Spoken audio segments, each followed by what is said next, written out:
Hey, hey, don't know who's in there.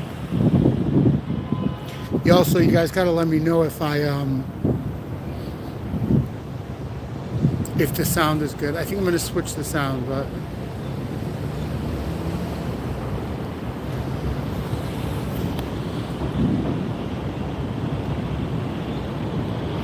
there's the L, the elevated L. There's the dungeon by Harrison, not too far from our favorite spot. And we're on our way.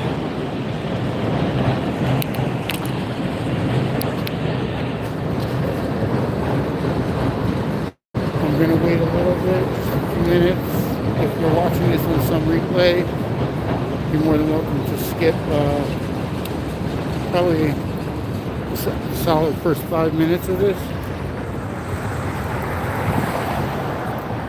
because it's going to take a second. I don't know why the thumbnail didn't go up and the message didn't go up that I was going live. A bunch of stuff didn't happen, so I don't see anybody in the chat anyway yet. So as soon as I do, I'll keep saying hello for just a little bit. But to remind everybody, my channel is mostly about Scientology and the mental illness within the cult itself, which is significant and damaging and really, really bad. And it's always the hope that we can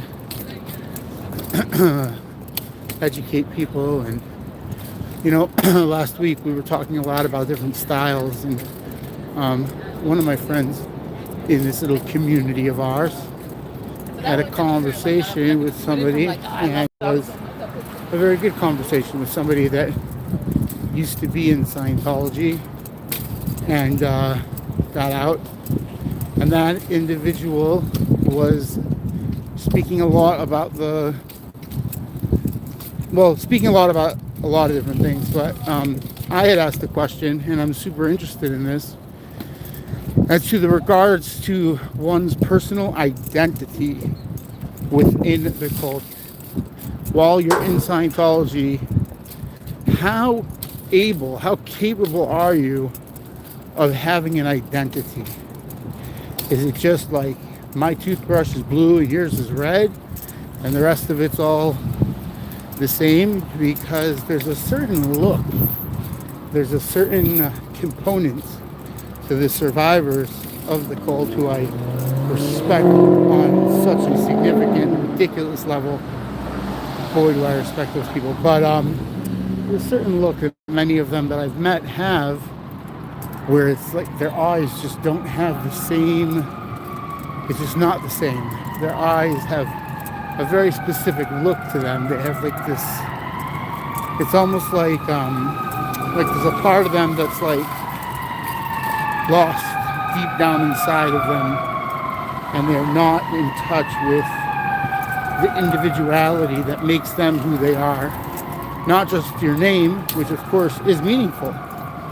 One's name is meaningful, but which is why they can always, when they like to push things away or aside, one of the things they constantly do is they label you as, say, an SP. So now it's like an us and them. But even within the us, my question is always like, is there an I? Is there a me? Is there something individual about me? Something specific about myself? And I find it to be extremely interesting how people tend to lose this identity that most people carry along with them throughout life, throughout experiences. And that identity is based upon specific experiences within that person, within the context of that person's life. But I really wonder, and I'm kind of taking a deep dive into this recently, as to, like, I'm super curious to know if I were to give what's referred to as a battery. It's like a full, full psychological testing, which includes stuff like it doesn't really matter what your education is. I mean, you take into account if the person has no education or does have a significant education, but it's raw intelligence and it's raw personality on some level. And of course, on the scale that people use, the 5 axes, there is a component of their psychosocial experience of the world and what surrounds them in their particular life. But the question becomes extremely intense and significant when it comes down to the personality and various personality disorders that might be within the cult of Scientology itself, this church, this self-labeled church. And I really wonder how much they really rob you of your very identity. And those born in the cult, I wonder, how do they even create an appropriate identity once they're out? It's got to be something that's like difficult on such a significant level that I believe that it makes things very difficult for them when it comes to interacting with other people. Their actions, their words, the things they do, the things they say, the way they act. A person that's integrated within the larger context of society, there is always an us and them, whether it's your family or your university or your school or maybe your religion as well. But yeah, there's always a component that might be there. But the question becomes, what makes you special? And I find it intriguing, and I really I'm taking a deep dive. I'm trying to understand the components that make one who they are. And within the context of this cult, it becomes extremely difficult to know. And let me know, guys, if you can hear me or if you can't hear me. But yeah, it becomes extremely difficult for one to even process the notion of being oneself, the process of understanding who you are, what you represent, the various things in life that could have you. It looks like I'm the only one here, guys.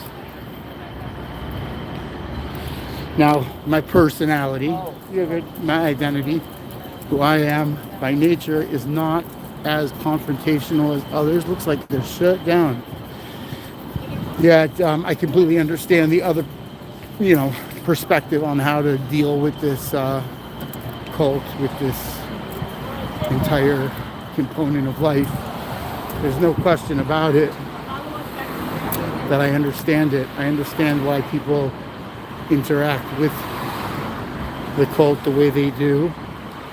And I just recognize that I go by me, I do what I do. In the community at large, it's been discussed recently. Guys, please let me know if you can hear me at all. It's been discussed recently as to, who they are. Okay, someone else is here. Wendy at least is here. What's up, brother? How you doing? Everything good? Yes. Is there any way, how do I know it? I don't know. People are not, there's people there, but they're not telling me if they can hear me. Can you guys do me a favor? And can you go over to Yisroel Brownstein, or Stein? Yeah, 7700, and just go ahead and put a comment in his chat. Yeah, let me know if you guys can hear me. So I'll stop for a second and talk to you. Well, what are you doing? Not too bad. Yeah. A lot of people out in the alley when I first got here. Really? They actually stayed and listened to me for a little bit, but as soon as I started talking about the crimes of Scientology, they all went inside. Of course. Haven't seen any body routers. I did walk. I was at the train too. I didn't see anybody. I usually see at least like one person. LaSalle Street? No, I actually, like, when I get off at Harrison, I even got off at Jackson. Basically, so she's a staff member. She is? Civilian clothes on today, but she's you know staff who she member. is? I don't know her name. You recognize her. Yeah. So yeah, no. So there's always someone there by Jackson, or I can't remember the stop after Harrison. RED or blue? It's red. Okay. Interesting. So I have seen them in there. Yeah, they're definitely down there. You know what it is? It's one stop away is what they do, Yeah. and they say, you know, one stop. Did you get off at Harrison? That makes sense. That's literally what they like. I've heard them talking. They don't scatter. I don't think that they think I'm super dangerous. Well, do you talk to them or confront them? I do. You know, I'm myself. One of the things that I've been talking about in this group, I still got there. Yeah, let me know, D Savage, if you can hear me. I just want to know if you can hear me. I appreciate anybody that comes by. I just want to know if you can hear me. What I was discussing in the chat before was that one of the things I've taken a deep dive into is the context of having a personality and one's identity, essentially, you know? And what does it mean? Oh, look at these people. I wonder if there's one to ask. Hello. How do you like our new pelt?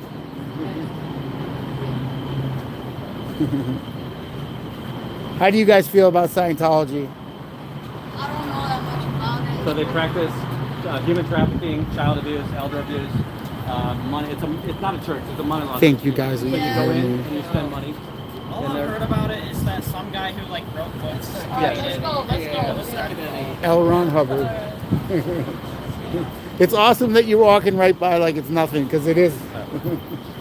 So anyway, that's what in a major way, I've been trying to understand. You know, there's almost a certain look that people have, and I continuously say how much I respect the people that survive and get out. But there's like almost a look where there's this lack of identity.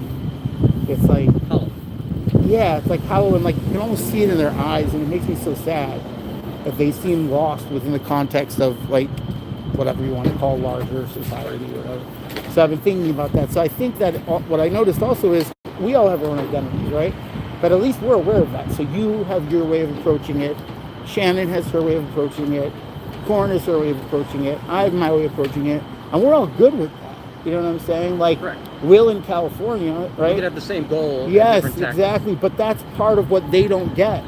For them, they all have to be little robots, and they're all, you know.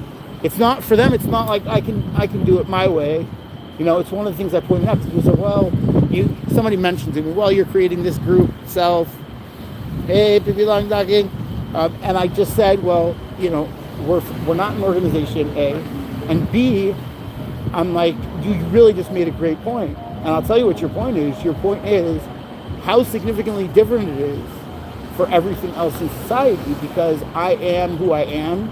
Correct. I represent what I represent, and I'm comfortable with that. And if I'm not, then I'm working on it, whether it's therapy or friends or whatever. You know, they're not.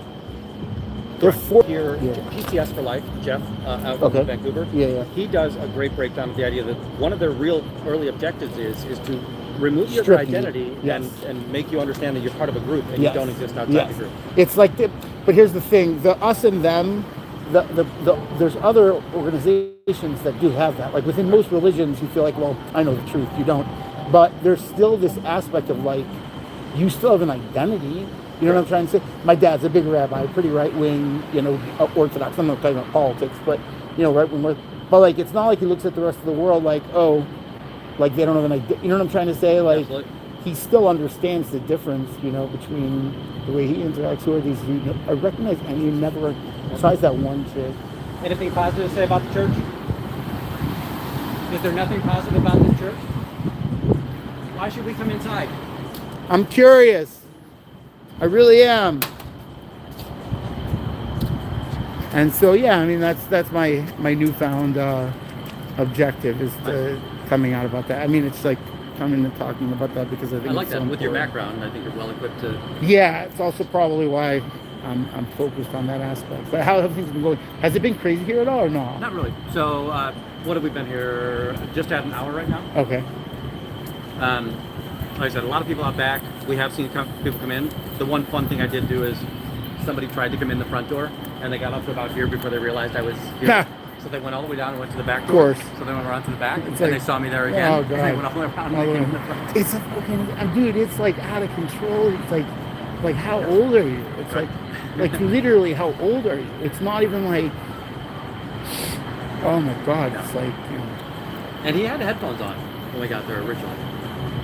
Yes, happy Mother's Day, Warren. Yes, happy Mother, that's right, happy Mother's Day to everybody. later I'm gonna go hang out with my mom, Nice. my kid's mom. They're all the best. Yeah. I think I saw Trashy was at a car show today for this weekend. Oh yeah, I think he was there yesterday, but yeah, sound is good. Thank you, Susan. SID. But so it's been pretty much Yeah, it's really quiet. quiet. Yeah. Okay. Are you gonna be here for a bit? Oh yeah. What I think I'm gonna do is I'm gonna see if I can. I'll head over to the park and see if I can find where anybody might be. Riders. Yeah. I'll be here. Okay. I'm cool. gonna be here for at least another few hours. So. All right. I'll be back. All right. Take care. See you, brother. So yeah, there goes Wendy. He's gonna go take care of other cool stuff. So that's good. Happy we're all out here. I know you guys will just have this little conversation with me. Within the context of identity, you know, and yeah, they've been mentioning, you know, like I look at this university, right? So let's say you have 20 kids in one class, and their goal is all to have the same job, right? Their goal is to all end up in the same field. What makes each individual young adult different or special within that class? It's almost always going to be discussed. And it's so clear to most people in society, I am me, you are you, he is he, she is she, you know, everybody, you know, whatever your pronouns are, wherever you're at in life, there's like an identity, there's an aspect of who you are that's, and I think it's crucial to your existence for happiness. I really do. I believe that strongly. I don't believe any one person has the ultimate, like, that's it, you know. It's not like that, you know. There they go. They're walking around back. It's crazy. Those kids are not going in to eat. They're going to the Scientology. It's insanity. And, you know, each individual in this world does what they do and they act how they act. And I was just telling Wendy that one of the ways it was brought up was within the context of us being, you know, a group ourselves, you know. But each one of us has a different way that we approach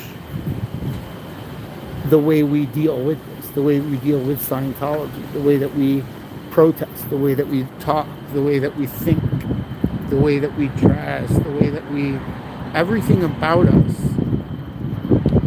It's not bad. I think sometimes, you know, at life, when you're like a teenager and you're just like, your brain is still developing, you might be trying to understand who you are. That might be a goal of yours, like an individual goal of yours.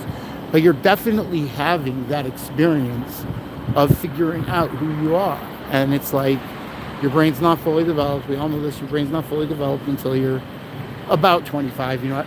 I think that people, lately, when people talk about that, they assume it's exactly 25. There are obviously, just like puberty, there are obviously people that go through it earlier, obviously people that go through it later. But we know that that's the age, around that age, 24, 25. The latest 26, unless you're in a very unique situation.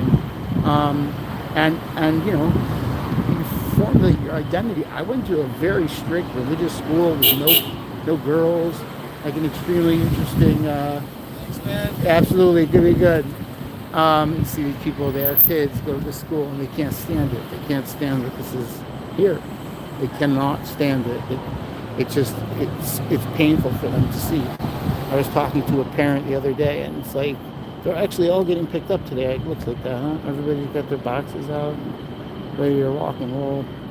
But, yeah, back to what I was saying is I just believe that even in my situation, so I'm using myself as an example because I have my own personal identity, and I just know that for myself personally, I went to a very religious school where there was no girls, and we had very strict schedule, etc., etc.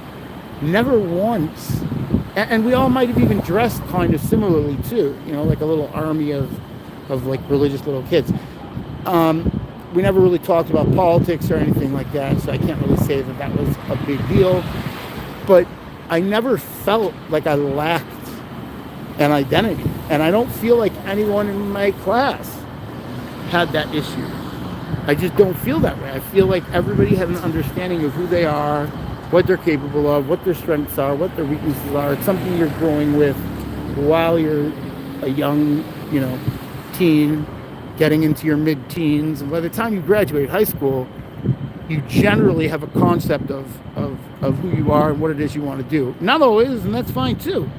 You know, some people figure it out. You know, some of my most successful friends, they figured out what they wanted to do when they were like 28, 29. I had already, I was finishing up graduate school. You know, I was getting my doctorate around that time. You know, I never regretted it. Some people change fields. That's understandable. Some people do. It's just like it's. And one of the reasons I'm hyper focused on this identity, because it becomes a crisis. And once that your understanding and your grasp of who you are, in and of itself, becomes a crisis. Itself, the very core of who you are and what you do becomes a crisis, and you have no clue what to do with yourself. You just have no clue, and you just get lost. And I truly believe, here we go, Chicago Fire, and I truly believe that each individual has a tremendous, they have a tremendous toll that's upon them. And I believe that they do not grasp anything for a very long time. That's what I believe, and I it's confirmed by many people who have left Scientology, and you know, I wonder what you guys think about it, but it's just something that's on my mind when I'm standing here, knowing that the way that I approach this and the way that I'm protesting is different from the way that Shannon protests, different from the way Wendy protests, and that in and of itself, it's almost like a hope that the members of this church recognize stuff like this. You know, I grew up also thinking of, on some level, thinking of the us and them, but within the context of them, that there was like a multitude of them. It wasn't like, you know, I felt like we were, and they're just, no, that was never a thing. It's just like, it's so rare, and that's one thing that separates a religious group, a ethnic, whatever it is in life. One of the things that separates who you are might be some form of groupthink, as they say, but you don't lack this identity, and you're not going through this huge crisis as a teenager trying to figure out who you are and what you're doing in life. And I feel like, without a doubt, that's what's going on. See that guy standing out there? He's 1,000,000,000% bringing people into Scientology because we're bothering them. I always hope that deep down, even though they're of course going to act the way they act, I hope that deep down they recognize, you know, that which they see, which is a multitude of people with a multitude of perspectives, and it's the hope that they recognize this. It's really. Now here, where are we? Okay, we are at the Chicago location. Yeah, we're at the Chicago location. South Clark Street, 650 South Clark Street. And we're talking about the context of identity within this, quote, Church of Scientology, this religious church. And now we know that I will be seeing you this summer. Okay, good. That's awesome. That's really awesome, Diana. That's awesome. We welcome you with open arms. Hope that you come. Anybody who wants to get out here should. We got a beautiful city. We really do. Unfortunately, these guys take up the smallest little part, but it's bothersome. And each one of us is bothered in a different way, just like what I'm talking about. It's like the component that makes you who you are, they just lack that aspect of their life. And it's so difficult to live and exist in this world without an identity.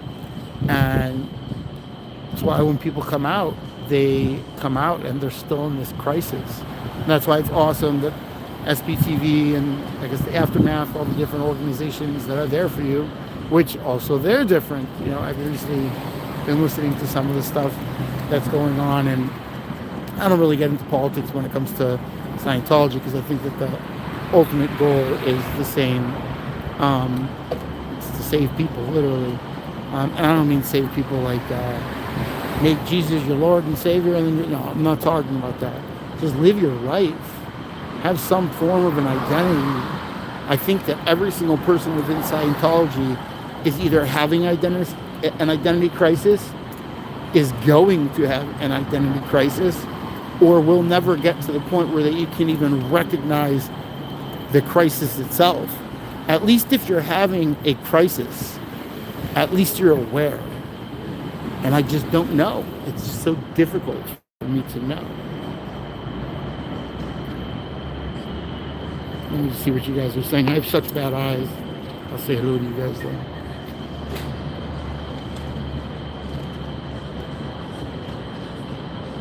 Love Nancy Corn. Yeah, they're awesome. And Shannon. Yeah, I'm very close with Shannon. And love everybody else. Most people I don't get to see unless they come out here, but Shannon I'm close with. And what I've been, yep, there I am.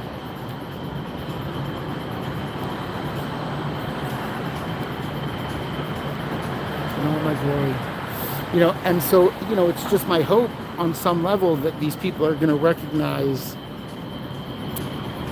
something that will make them think deeper on the context of who they are within the context of what makes them. It's almost like, why have individual names? Let me see if I can get this grid in.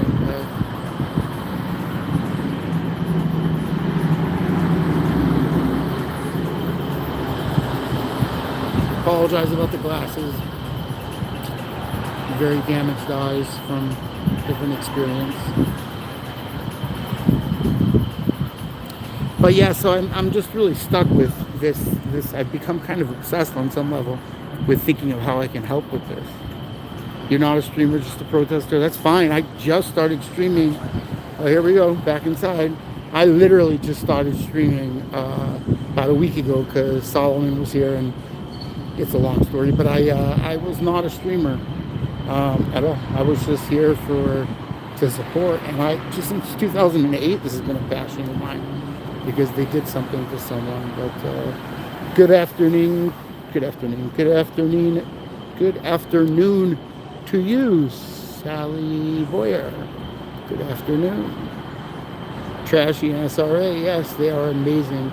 I actually do end up, when Trashy and SRA are here, they're a little bit like me. They don't necessarily, they're trying so hard to move around. I end up spending more time with them. Like I said, like I was talking about before, guys, I'd be talking about the identity crisis that occurs just by being in this cult. And that, hello, sir, how are you today? How are you? And it's just like, there's such a lack of identity, and I really wonder, if what their experience is when they have that identity crisis that is inevitable when you're a part of this. It's inevitable. It's not if, it's when. And unfortunately, sometimes it happens at an older age. It's like very older, But I would say that no matter when you get out, no matter how much time you have left, if you spend even the shortest period of time and you get to know who you are, with all the flaws, along with all the what you want to refer to as bad, along with all the good, it's a beautiful thing. It's a beautiful thing. Happy Mother's Day in the chat. I will say that to all those amazing mothers. Yes, you guys are all awesome. Jesus loves you, so you must believe. And that's cool. That is totally cool. I have a lot of Christian and Catholic and all the different denominations within the church or various churches. And they don't lack, most of them at least, don't lack. That's the biggest thing. It's like priests and rabbis, and there's such nuance within the context of each and every single one of their personalities. There isn't one thing that they all are. And in Scientology, it's promoted on such a significant level to make sure that you do not think of yourself as anything besides what the person next to you is. And the goal is all exactly the same. And You lack the individuality, you lack the individual, the major component, that which makes you you. What makes you you and me me? I think that it's gonna come back to bite them, unfortunately, and it's just a question of when. And you always just hope that they get to that point prior to elderly age, when they don't have as much time left in this world before they, what do they say, they drop this body, before they drop their bodies. But like I said, I was questioned about this with regards to the fact, well, you guys are all out there. It's almost like you guys are part of the group and there's this group think together. Yes, there is a group. There is a component. We all have a goal. But it's not even for 1 second like any one particular person thinks that they're exactly the same as the other. And I even pointed out, one of the most significant things to me is the fact that we each protest in our own way. I'm not as loud with each and every person coming out. I'm usually thinking about them and trying to understand who they are, and I'd love to get to know some of these people, which is why I love watching the interviews. When they do interviews with people, I truly do. I love that. It's always cool to me to hear, aspects of each individual, aspects of their individuality. Again, what makes you you? It's a question we all constantly ask ourselves, and it's a question that we constantly go through in life, and we typically have a grasp on it. And if we don't, we typically get help, or those who love us recommend that we get help, because if you lack that identity, you're going to have a crisis. If you're going to have a crisis, you're going to create mental illness. If you create mental illness, especially unnecessary mental illness, you're giving yourself no chance at life. You're giving yourself absolutely no chance at just experiencing this world in the way it should and could be experienced, or could and should be experienced. I find it fascinating that there's a trance that people are in, and that is one of the major things that separates a cult from a religion, from some other group, from one particular profession, or it's like whatever your goal is in life, whatever you believe in life, it doesn't matter. You're still very different. Every single other religion that I can think of promotes the idea that you have your own personal identity. They promote that idea. Hello, sir. How are you? They promote that. And here, not only is it not promoted, it's looked down upon. You're all just these whatever, and you all have Satan's on you, and the only goal is to drop them. You drop your body, and there's just no identity. It's like you look into Tom Cruise's eye.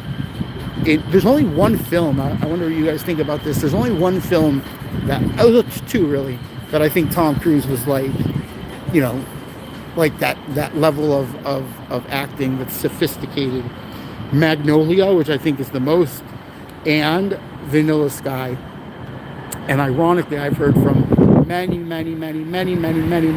people from the genre that they all say that he is very much the same character that he plays in Magnolia and aspects that he plays in Vanilla Sky.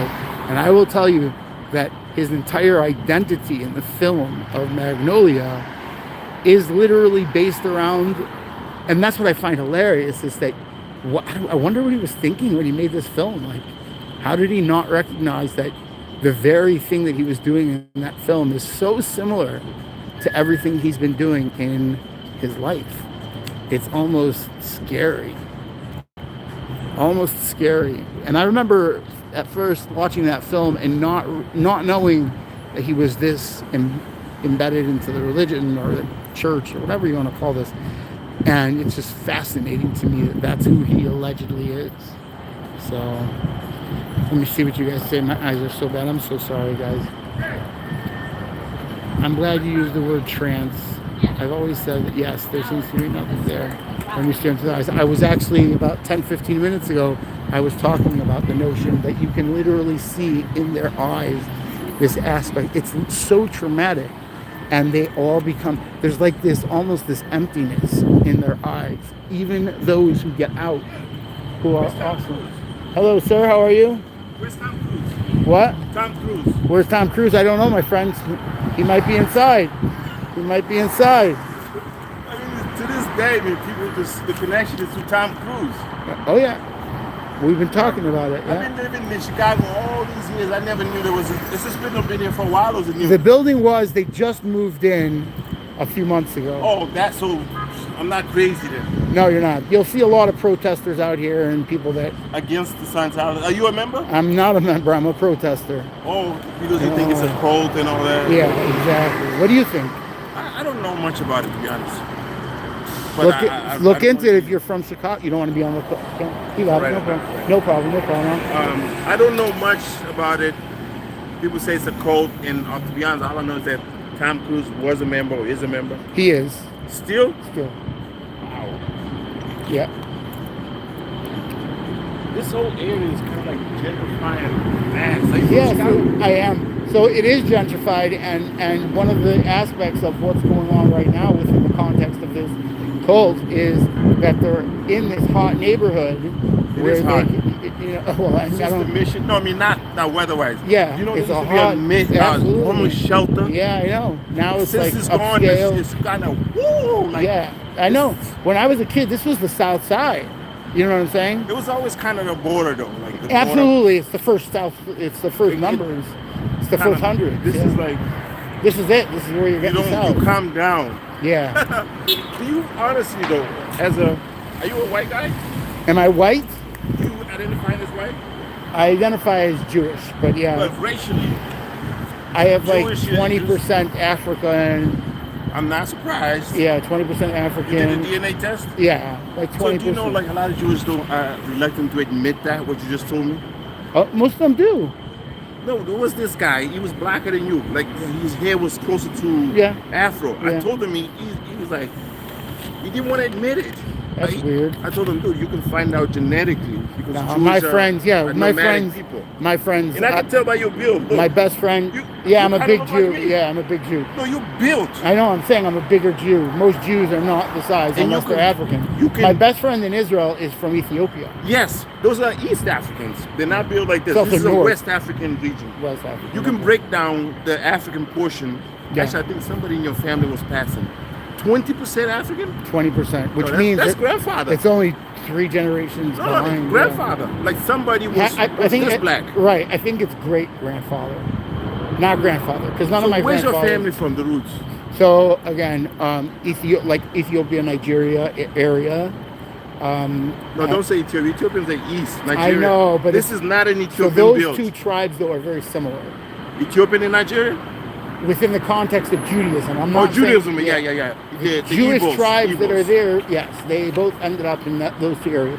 So I don't know. People assume, like you said, because of my build, people assume that it's West Africa. Yes, correct. And most likely it Northwest. is. Northwest. Northwest. I'm from Yeah. Northwest. Oh, okay. So and I'm seeing you. I can see me and you. Yeah. There's this people called the Balantas from Balantas, Guinea-Bissau. Okay. So the Portuguese Jews targeted them because the Oh, Portuguese Jews. I'm originally from Cape Verde. Okay. The Portuguese Jews were involved in the transatlantic slave trade. Okay. They were the guys behind the scenes, the financiers. So they targeted the Balantas because they were built. They could Thank work- you guys. Definitely hit that button, and I'm having an awesome conversation with this guy right now. We're not going to put the camera on No, him, no. but he's telling me, "Go ahead, though, sir. You continue." Yeah. Okay. I'm just talking to people. Go ahead, go ahead. Yeah. So yeah, I understand. So that's where you're from. Very cool. So you were asking me. So yes, the rest of it is Europe, like So European. Belarus, Belarus. Germany. Yeah, like Poland. Eastern European. Yeah. So I've heard some wild Eastern things European, about. yes. I'm not surprised because Jewish, the people. Are you Sephardian or Ashkenazi? Ashkenazi. So Ashkenazi basically means white Jew, correct? Not necessarily, but yes, you're correct about that. Okay. 99%. That's why it's I'm questionable 1% in my Ashkenazi. I've done the in DNA your myself. I believe you. So I'm originally from Cape Verde. It's okay. Okay. Just don't show my face. But That's okay. West. I'm not showing your face. Yeah. Okay. So the Portuguese Jews Yep. were involved in transatlantic slave trade. Okay. They were behind the financiers, Really? behind the scene guys. Mhm. They were financing the boats and all that. So some of them ended up in Cape Verde because the king of Portugal wanted to kill all of them. during the Inquisition. So that I know, yeah. The Spanish Inquisition. Yeah, it was so bad. They ended up in Cape Verde, this faraway land. I know, yeah. That I knew. It's one of the reasons they ended up And there. then they became the new elites. But the skin color has to do with Moses. If you're from the tribe of Levite, so you ultimately your great grand, because in the Bible it says that Moses' wife was the darkest woman to ever live and the most beautiful woman to ever Was live. she Ethiopian? Is that what the tradition is? It doesn't say Like a beautiful, striking black woman. like Striking, absolutely beautiful. stunning and definitely like very dark. Yes. So that's black. I'm part of that tribe. So it makes sense that No, I that mean, it's not it's even that okay. long ago. That's So recently. But yours was very recent. it was more recent, yeah. But in the tribe of Levites, you have more people than the other tribes that are black. But your hair is very straight, though. I'm My looking my at your ex skin my ex color. my kid's mom, the mom of my kids, not straight at all. So you Sephardic. is it for? Oh, you married? Wait, is she like Moroccan descent or something? Not Moroccan, Middle Eastern, Iraqi. Oh, Iraqi Jew. Mm-hmm. What do they call them? Those from Iraq. Sephardim. So Sephardi, it's just a category. Yes, that is correct. That's what I was going to say to you, but now you got it. Yes. You know, I grew up in Rhode Island, so Oh, okay. a lot of Jewish people. I've actually Yeah, there are taken Jewish. courses Yeah. on Oh, you took some Jewish courses?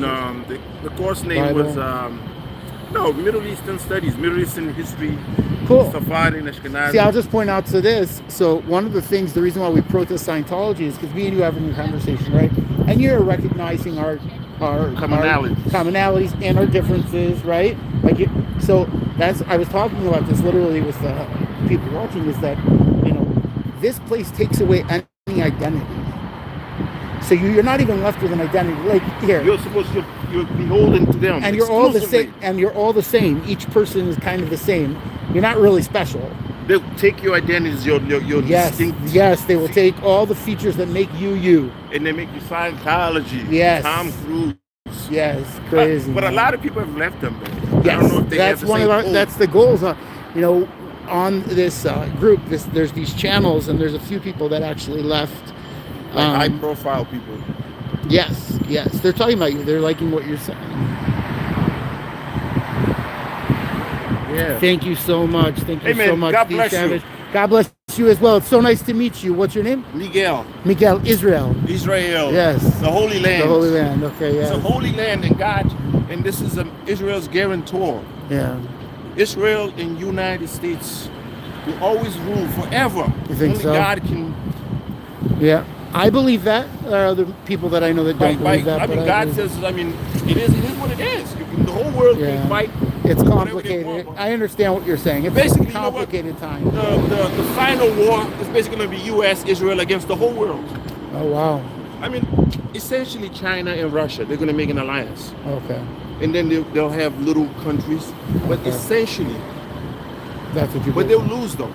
I mean, the final war, Armageddon, will be somewhere in Israel. Yeah. Okay. Russia's right above. This is kind of like a touched topic. Russia's right above Israel, correct? Yeah, it's right. It's right above. It's close to. It's close to the Middle East. Yeah. My words, they will try to destroy it. Hey, God bless you, man. God bless you. Nice to meet you, sir. So there you go. There was an individual. He had yeah, it's a good conversation. I love talking to people. And, I always tell people about me if they start assuming what I might believe because I walk around with my yarmulke. Don't assume anything. I have my own identity. I have my own beliefs about the way everything is in this crazy world that we live in. And, that's all I can really say is that I truly love the fact that he has his own identity as well. And he was talking about who he is and what he believes and all the things that represent and make him who he is. This is what makes us individuals in life. Yes, bye, Miguel. Thanks for stopping by, exactly. But he recognized it as well. He kept saying Tom Cruise. He's very aware, clearly. People are, I guess, clearly aware that Tom Cruise is part of this. But I really do believe that. I believe they strip your identity. That's why back to just really quick, that point I wanted to make about Magnolia.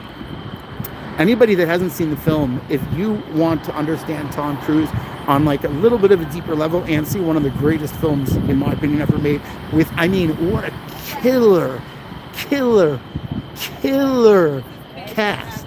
William H. Macy, What makes me, I can go on and on about that film, but and what's his name before he passed on, and Tom Cruise, and that cast is just killer. I forgot the cop in the film. I forgot his name, but it's a killer film. And one of the things that that was pointed out to me is that's literally, and I actually heard that before I knew much about Scientology. Somebody just said, "Oh, you should know he's part of a religion that's very much the way he behaves in that film," and it blew me away. When I really looked into Scientology, I was like, "Holy shit!" I mean, he kind of is David Miscavige, theoretically, in that film. He's got his own. It's really crazy. That film is a really phenomenal film, and it really does represent who he is. And I think that one of the most important things, and one of the reasons why it's so important to keep this movement going, is because you want people to live life, have that identity. Whatever your pain is, that's what your pain is. Whatever your struggles are, that's what your struggles are. Whatever your successes are, those are your successes. And everything all together, including family and your history, where you're from, everything about you, it's what makes you who you are, and it's what formulates your identity. Well, it's called Magnolia. I'm referring to a film called Magnolia, like the flower. That's the name of the film. It's one of the greatest films. I'm not just saying. A lot of people believe it's one of the greater. I mean, it's in my top 100, and I love film. I absolutely love film. The only two films that I would say that I love that Tom Cruise was in, I really thought that Vanilla Sky, it is underrated. I think it's that great. And Magnolia is known amongst people that really love film. That it's on another level. It's on another level. It's kind of like I don't know if you guys ever saw like that movie Crash. If anybody has ever seen a Maros Perros 21 grams with Sean Penn, there's a similar. The film is constructed in a similar way, but the major point is that Tom Cruise does a sick job with the character that he is in the film, and from my understanding, from what everybody says, that is exactly who he is, which is, it just makes me, because I love that film and I've seen it numerous times, it makes me crack up. I see Tom Cruise just acting the way he acts, and it's crazy. It really is. But yeah, it's a highly recommended film from my perspective.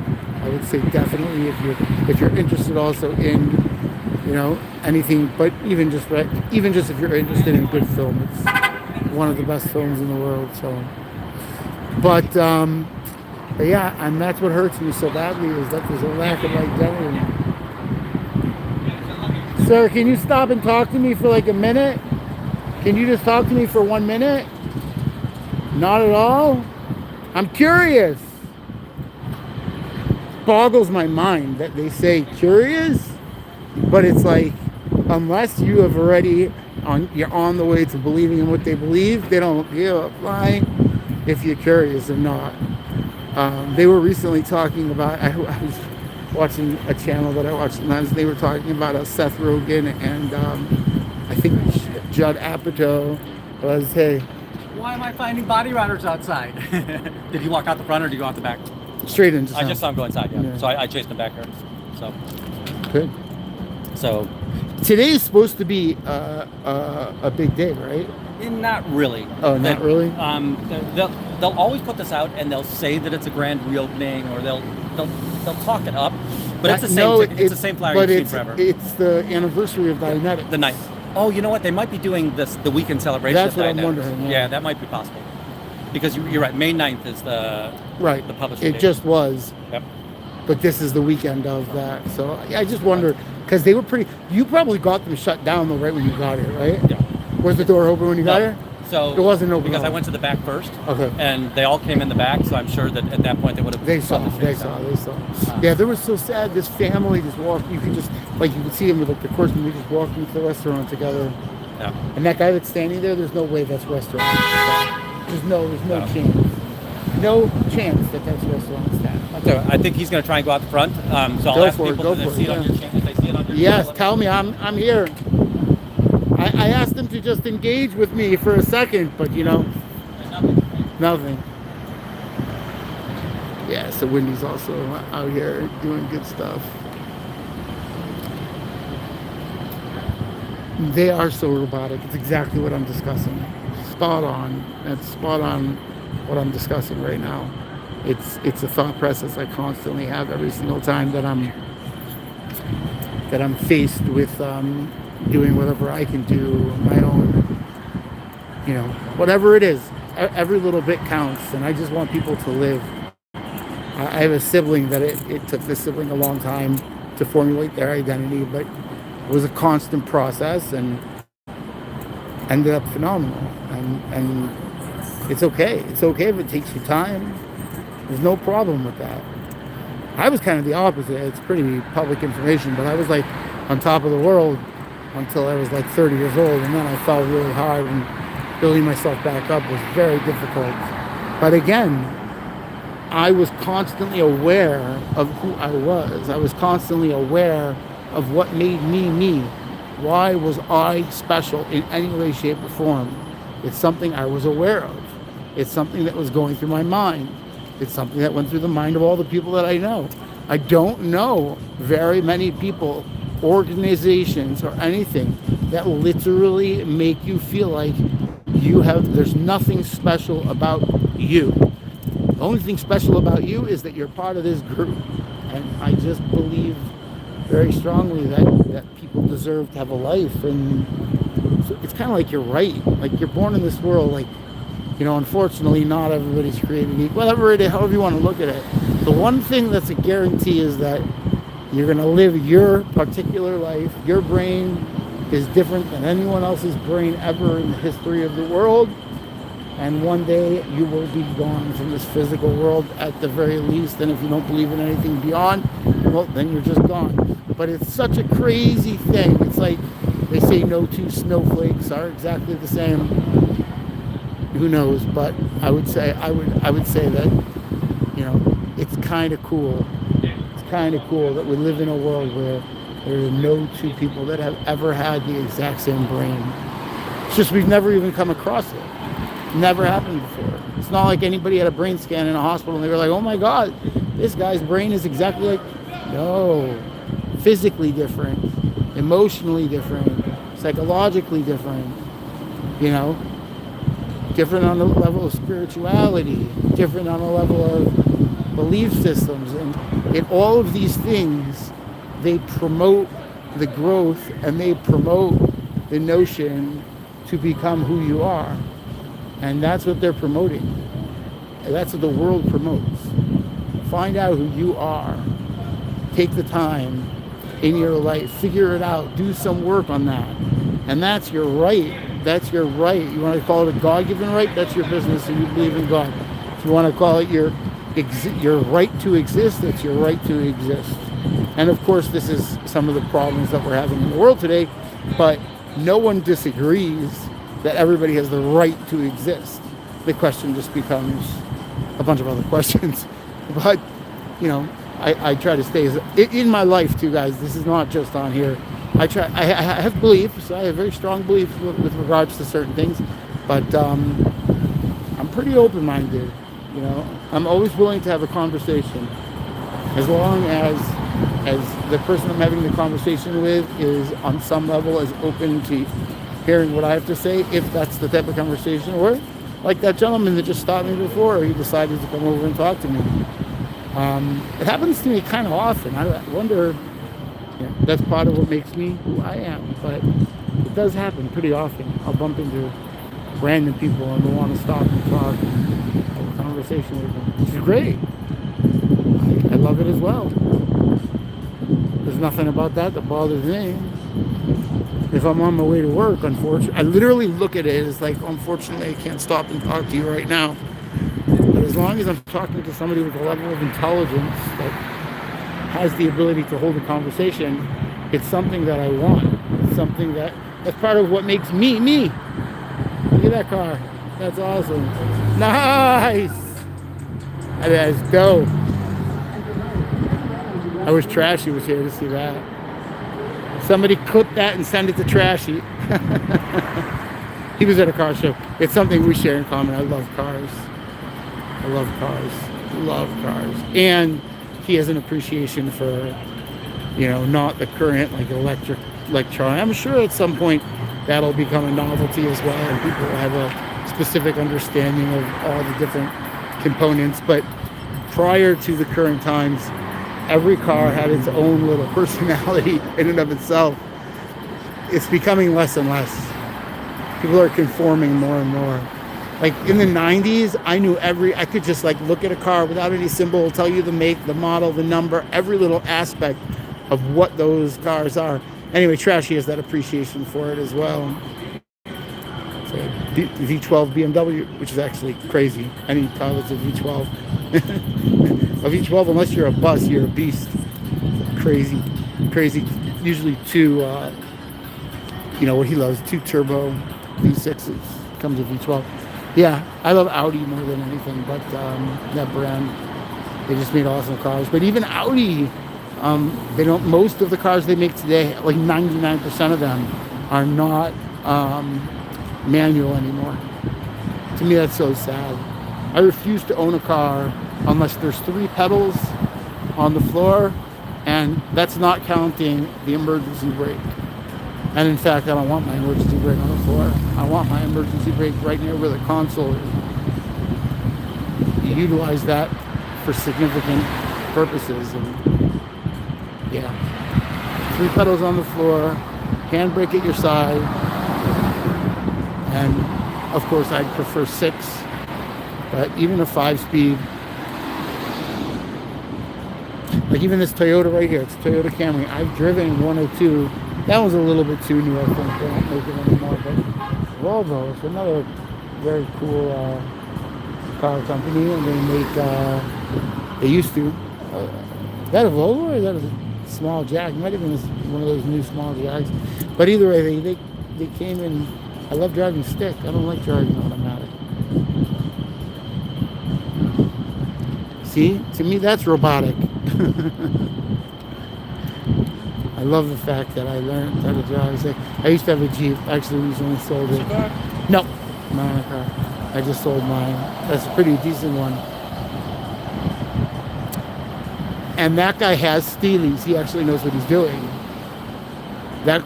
Jeeps are not meant to have big alloy, spinners or whatever. It's like pointless. It's like, don't get a Jeep.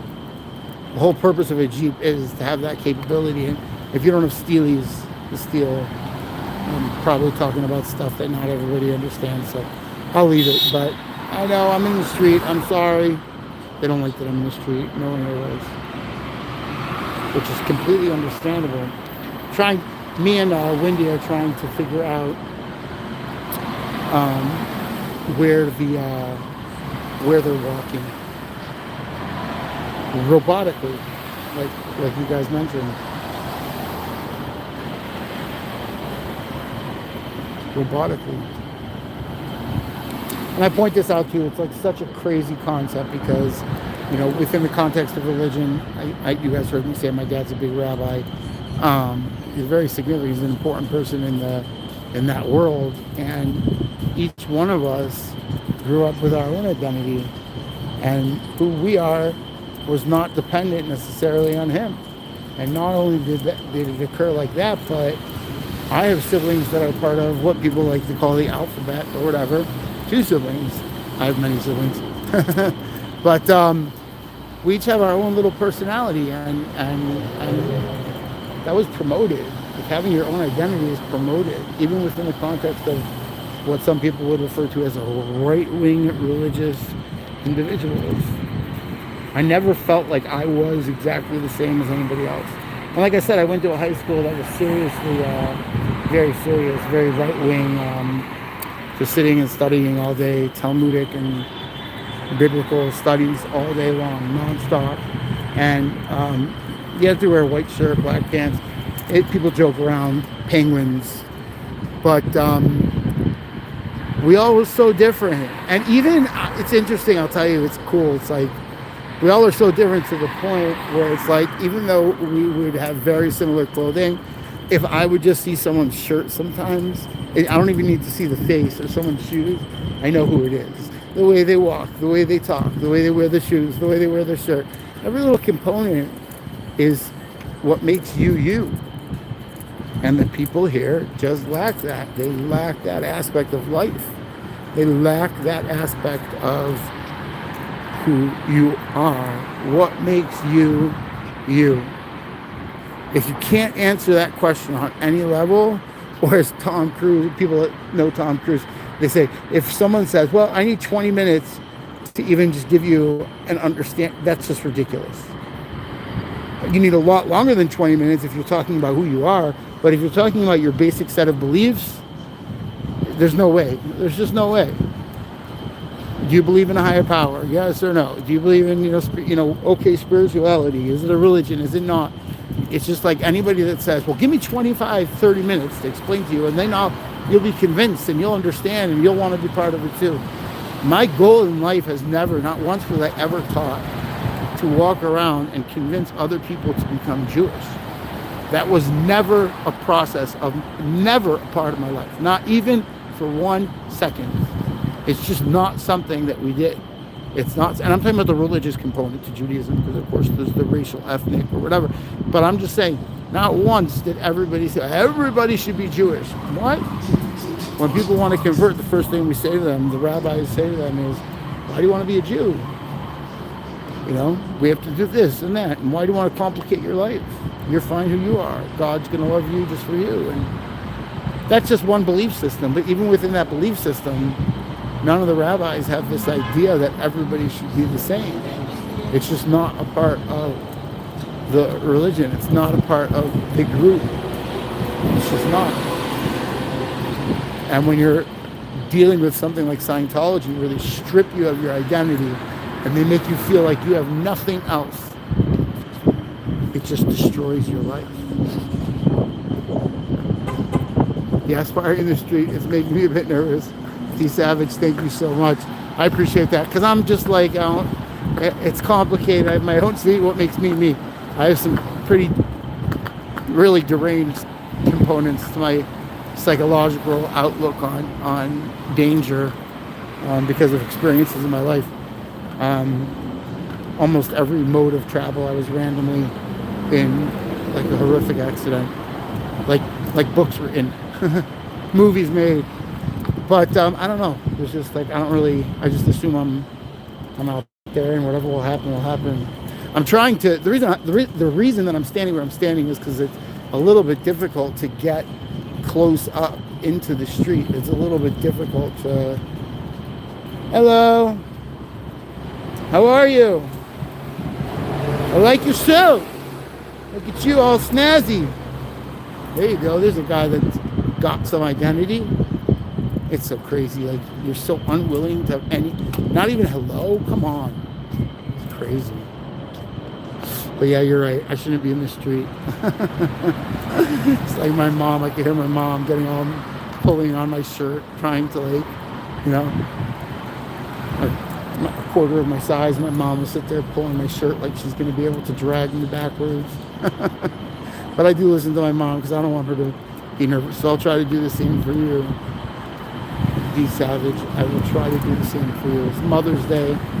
I'll try to respect all people that have similar outlooks on safety the same. I'll try to be a little extra safe. We're really trying to figure out if there's something special today, or if they closed the doors just because Wendy went through the back when you first got here. No one knows yet. Not yet. I'm really surprised no one else is here. I guess it's because of Mother's Day. I guess so. I guess it's because of Mother's Day. And yes, happy Mother's Day to all. Happy Mother's Day to all. And you all need to recognize who your mom is. What makes her special. What makes her your mom. What aspects of her can you identify just by walking in a room without facial recognition? If I saw from below someone's feet just walking, I would know. I would absolutely know if it was my mom or my siblings or a friend. It's something I would know. There's a component that makes her who she is. It makes her super special. I have a great mom. My kids have the best mom also, and also two very different people, two different approaches to raising children, two different approaches to both unbelievable human beings. So we're really trying to figure out also, this is kind of like our, La Poubelle. These guys are paisans. They kind of, minimally, they go along with the bullshit. And on a more significant level, they might even promote it. We know that people sneak in and out of that spot on a regular basis, so that's guaranteed. Absolutely guaranteed. They are definitely helping people. That's the guy who had the encounter with Nancy. Yes, that is the guy. That is absolutely correct. He is one of the only people that I recognize distinctly from the group. And ironically, he tried to not only did he try to dox myself and Trashy's buddy, SRA, and Trashy, they lied after Trashy found all that paperwork. They lied and said, they tried to tell us that they had our wallet. We're pretty sure he was talking about Trashy, that they had their wallet in the police station. And it's like, well, you can go there. They wanted the cops to question them. Do you see him? Did he come back in again? Yeah. What's his name? Did he come back in the second time? The guy with the blue suit, right? Yeah. Yes. Okay. Where's he been? I Where was caught him he down before? here. Oh, really? Yeah. So I was worried 'cause talking it's about how trying to get so past few people have an individual. He actually, it's interesting because he's the guy also that approached me, SRA and Trashy, that day to try to say, oh, your wallet was it's by the police station. No, now I know. You're talking about Chadwick. I know you're talking about Chadwick first. So he's the one that just walked in. Okay, gotcha. So we just had a Chadwick first. Chadwick first. Yes, Chadwick. Yes, I can tell who he is from, but he actually was willing to speak to us that day just because he wanted us to. But it's really crazy. He gets you to stop for a second and think like, wait, you're not what? They can understand. I went to SRA. I'm like, don't respond. He wanted to dox Trashy. He wanted to dox SRA. That's it. Is it true that you got doxxed? Yeah. I heard it through the rumor. No. Yeah. Have they bothered you, or they just doxed you and who cares? Yeah. So one of the things I said. For me, it's the safety of my children. It's the only reason I would care. But I knew right away there was going to be no way, and I just make sure they're safe. Yeah. I let everybody know my name. That's my name. Oh, okay. You go by your name. You know my name. See, I wonder. This is another family who walked in before. I wonder if they went to eat or if they went into Scientology. What do you think? They are looking at that. Hello. I don't know. I have a strong suspicion. There was another family that also walked in around the same time as they walked in. So I have a suspicion that there's no door that connects them to, right? They just go to the back and slip in. Correct. So they go out in the alley and then they come back in the alley. No tunnels.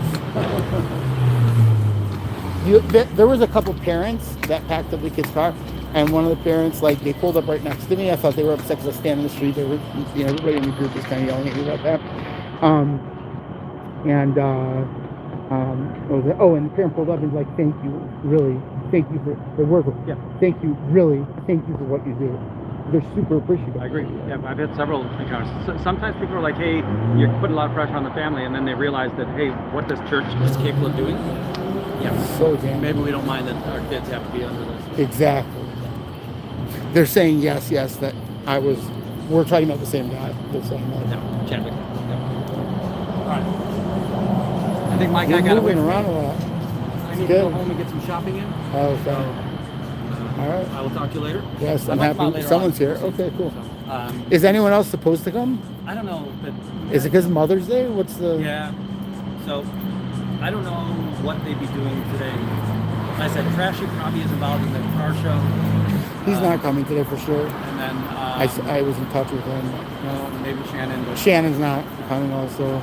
I was thinking Juanita and Korn are the two main people I thought maybe. Korn's spending time with her family today. Okay, so there you go.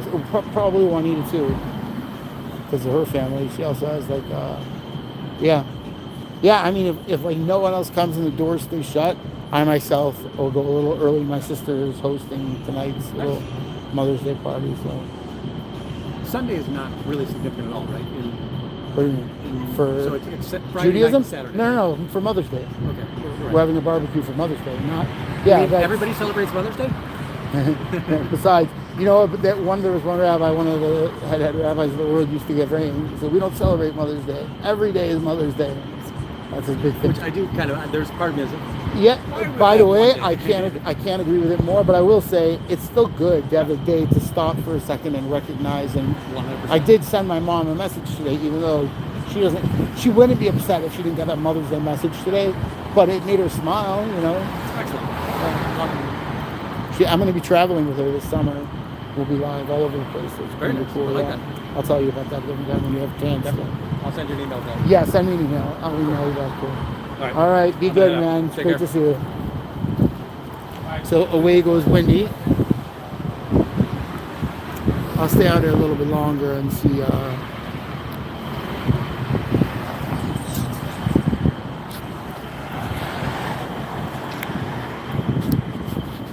We'll see. Maybe you guys will come with me for Mother's Day barbecue. Maybe you guys will come with me. Which battery do I got? 68. I'll stay a little bit longer, and then if I trail off, if everybody else trails off, then I'm going to trail off, and I'll go back live once I'm on my way to the as they call it, the Jewish ghetto, which is where the word came. I mean, from in most recent history, obviously it's been recognized in other neighborhoods, but as far back as people that exist today can go, that word was created for the Jews that were in Germany and Poland. Well, yeah, mostly, but they lived in the ghettos. So today it's a little bit by choice, a bit more religious, Jewish neighborhood. There's a huge neighborhood that's also just like very ethnic or racially, in a lot of the suburbs, but there's one specific neighborhood where pretty much all the religious Jews live in this, like in Chicago. It's not like that in New York. You have people here, people there, California too. Chicago is very unique in that sense. I'm gonna lean against this thing for right now. So tell me, guys, what do you guys think? What's going on with you? Everybody celebrating Mother's Day? What are you guys doing? Let me know in the chat if you're a mom. I want to say happy Mom's Day to all the moms in the chat.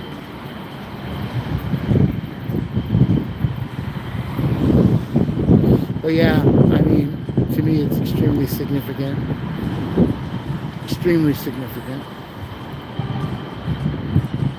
for each individual to have the opportunity to be an individual. Extremely significant.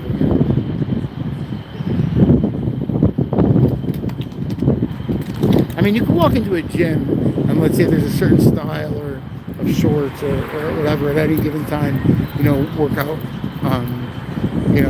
apparel, and it's still everybody's so different. You could have the same shorts, the same size, and they look different on each person because no two people are the same. Absolutely no two people are the same. See this guy from Paisans? He stands outside and he helps body route all the people into various orifices of the building. It's like, this is like one of Scientology's front doors, even though they're not going in there. We'll run back and forth, alley here, alley there. Some of these guys are on the move.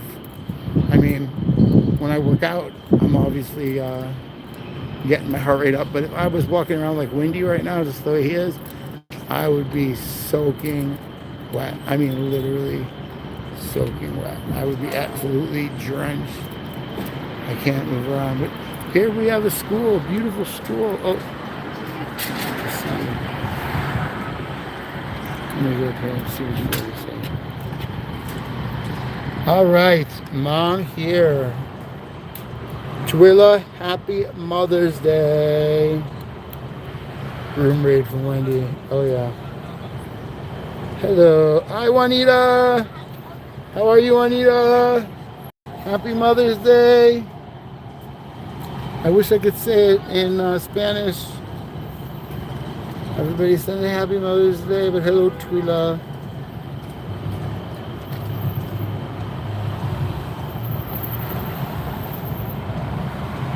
There's more.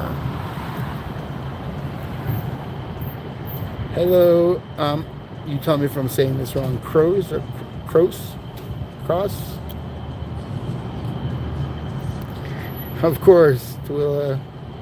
Absolutely. You deserve it. There we go.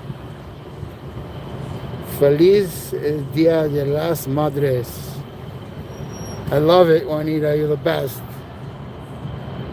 Feliz Dia de la Madre. There you go. Okay, that makes sense actually. See, once I hear words, then I can, Madre, I can, like MS-13. For a while, I was obsessed with knowing every aspect of that, that group of individuals. But yeah, so that's pretty much why I know. It's a really great film. I forgot the name of it on MS-13, but Juanita is the best, guys. I'm sure you guys know who she is. Juanita is, I mean, such a powerful human being, and she weighs like, we get scared she's gonna blow away in the windy city. Once it gets windy. But yes, happy Mother's Day.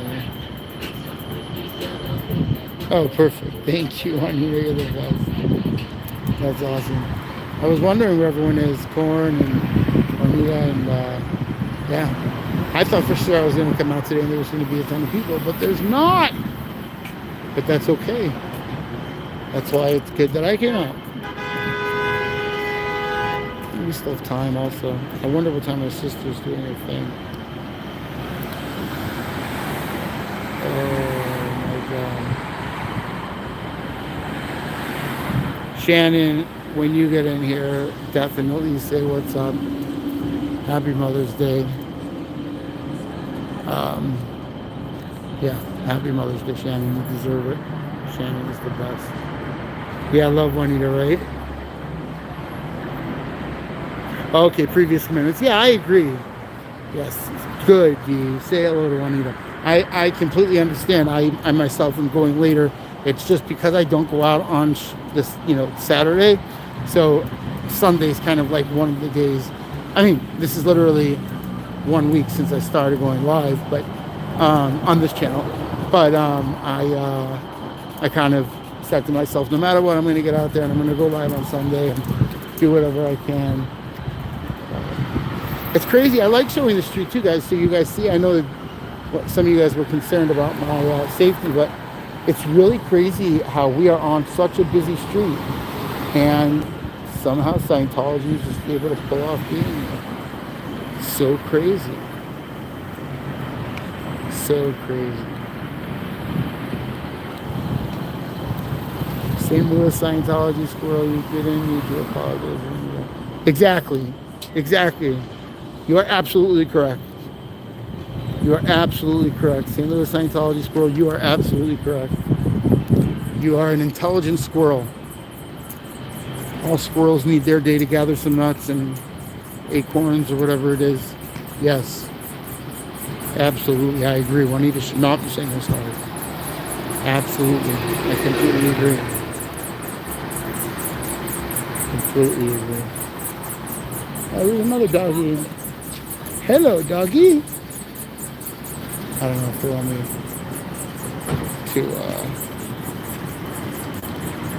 have the camera on them.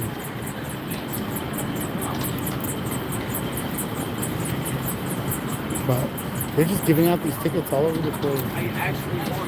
Hello.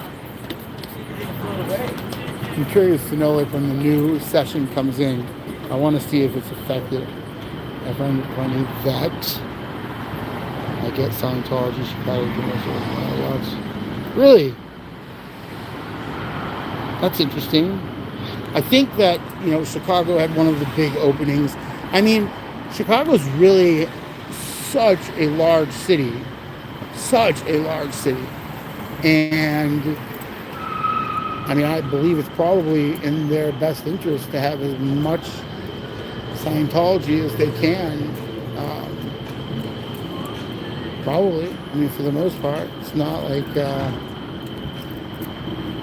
are that many cities that are, you know.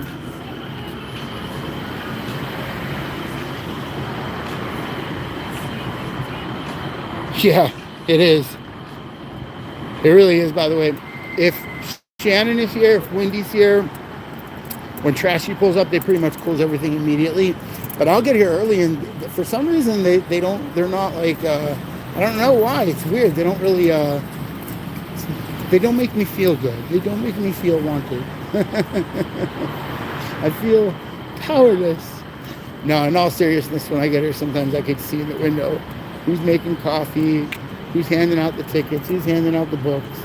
You'll see, I guarantee it, within the next 10 minutes when they realize that Wendy's totally gone. I'm telling you, they will pop out with the tickets. They will pop right out with the tickets.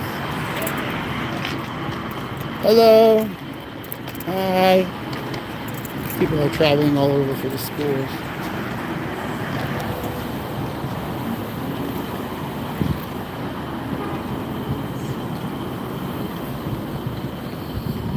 We know they always pull the blinds. Yes, yes, yes. Hey, Perry. Oh, paradentology. There you go. My sound is good. Okay. Yeah, Wendy is out here. Was out here. He is pretty much done probably for the day. He's not sure. But I got here, what, like an hour ago?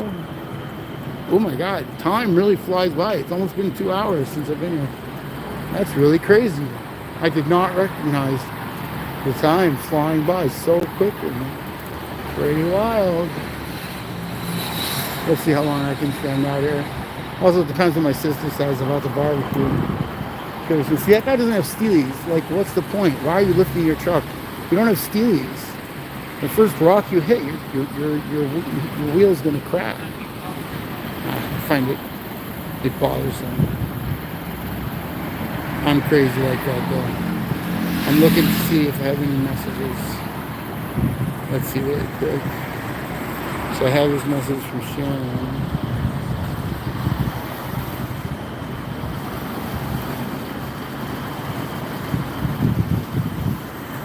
Let's reply really quickly.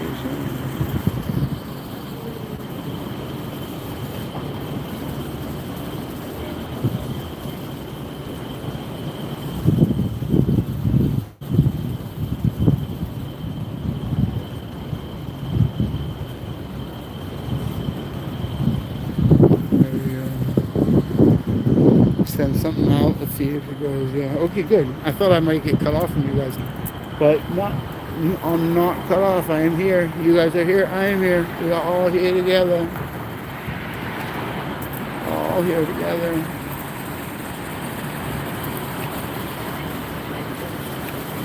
Maybe I'll come out again tomorrow. Depends on numerous things. Does this guy have steelies? I know I'm making you guys crazy with those steelies thing. This guy doesn't have steelies either. Why you bought a Jeep without the steelies? Maybe they are steelies and they're just painted well.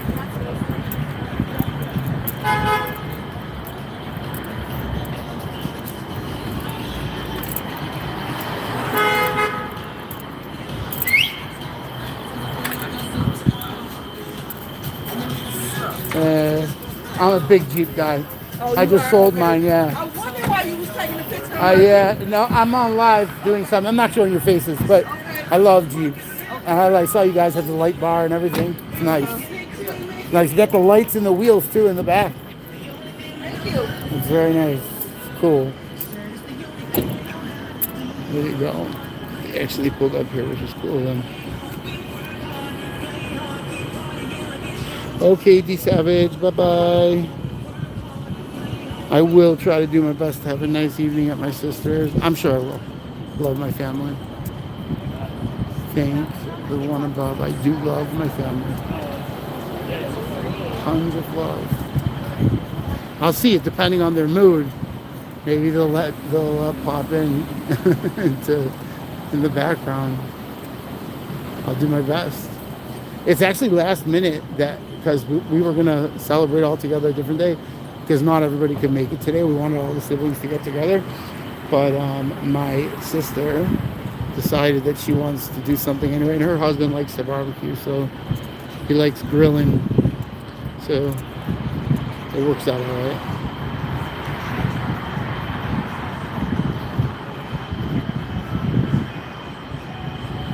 I'm gonna go for like another 20 minutes, see what happens.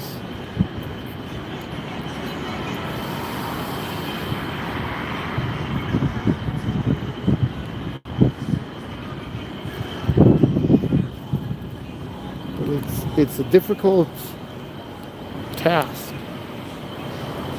to exist in this world.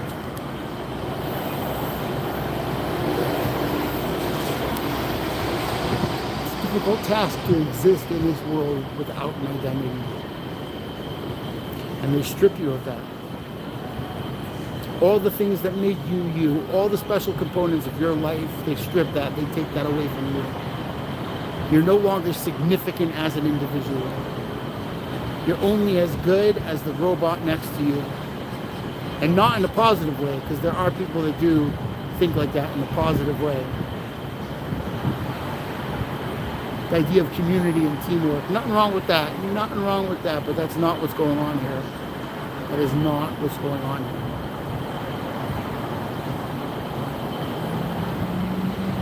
I'm trying to get the bar in the back. It's a nice bar. Let's see what you guys are. Hello, what's up, Yisroel?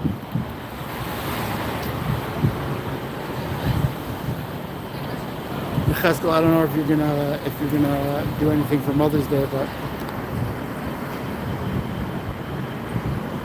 I've been on for almost like 2 hours, so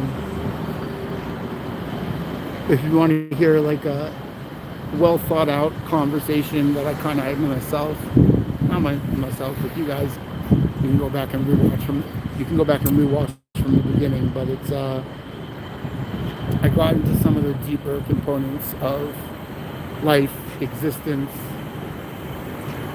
identity, individuality, that which makes you special in this world.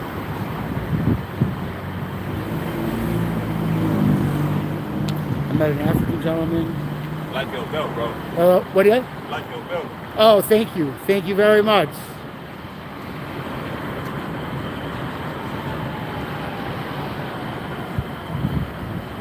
I am into belt buckles too. So I got a belt buckle on. It's the one I wear almost every day, but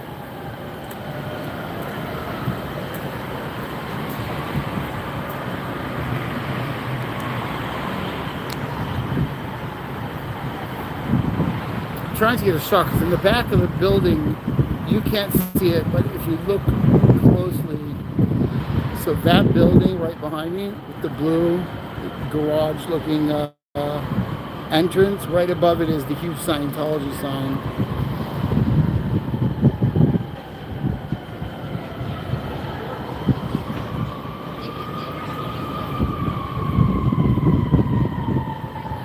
But yeah, I try to get out of there and do what I can. And interesting discussion, interesting ideas I think of when I think of the Church of Scientology, and just takes away the individuality. It strips you of your identity. There are some recent interviews that have been phenomenal content within the context of this community, and it really significantly identifies with with that which I'm referring to as identity crisis that people are constantly going through when they're in such a high control group, to the point where it's not any longer a religion or it's not a group any longer. It's literally a cult. If you can't express who you are, you know something's wrong. Yisroel will tell you, I went to school where we were all wearing white shirts and black pants, like I mentioned to you before, and yet still it was extremely easy to identify each and every single one of us. We all had our own significant traits. And I'm referring to those years because it's those teenage years that really help you identify, anywhere from the age of like 12, 13 all the way to like 21, and then your brain like slowly starts to close. But Some people later, some people a little earlier. I loved high school. I absolutely loved high school. I eventually ran away, but I loved it well. You know, I had nothing against it. It was just for me, it wasn't my personal sense of identity. It's something that I needed to do. And that's important. And that's what really breaks my heart about Scientology is they completely strip you of your identity and they create unnecessary trauma in your life. And that's my real focus is the mental illness and psychology within Scientology. I'll show you guys the building again for just another second.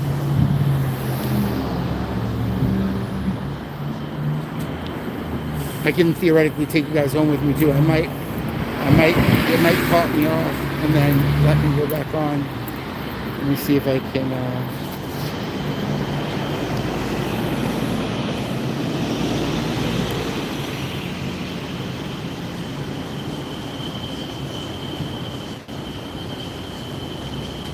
Oh yes, okay, good. Okay.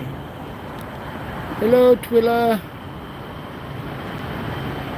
They stop thought. Yes, they do. They absolutely do. They absolutely do. They take away any, if I'm understanding you correctly, they do. They take away any of your ability to think for yourself. You're no longer an individual that has the capability of thinking for yourself.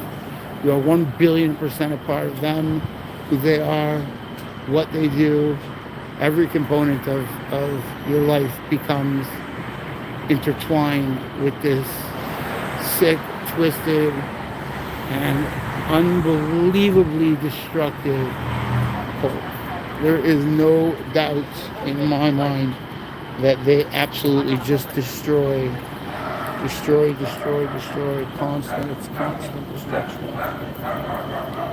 Very much so, constant destruction.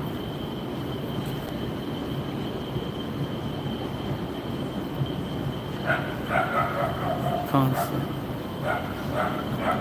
I wish there was some way for us to get through to them so that they understand how significant their loss of identity is. I don't know if you guys can't hear me. Let me know if there's any problem with the sound. But they definitely do. They take away your ability to think. They take away your ability to express yourself on an individual level. You no longer exist on an individual level. You merely exist within the context of the larger group, which is not even an individual group. The focus is so significant and so unbelievably chaotic within the context of mind control. There's only chaos going through an individual's mind within these control groups. What people refer to as high control groups. There's like absolute chaos going through each and every one of their minds. No one ever feels like they are special in any way, shape, or form. They completely lose that. Yeah, it is. It's self. That is a real thing, by the way. Self-hypnosis is an actual. That is a very, very real. It's very real. Absolutely, very real. Very real. People forget that. They don't recognize how real that is. They really don't.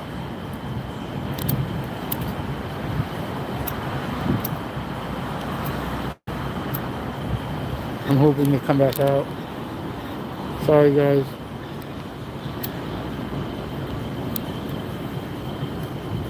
All right, there we go. You know that guy sitting by the restaurant.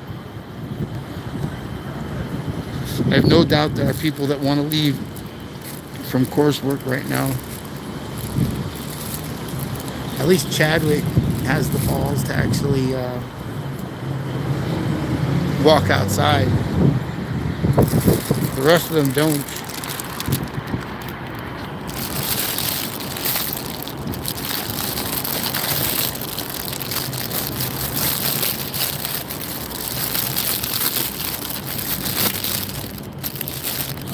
sec, guys.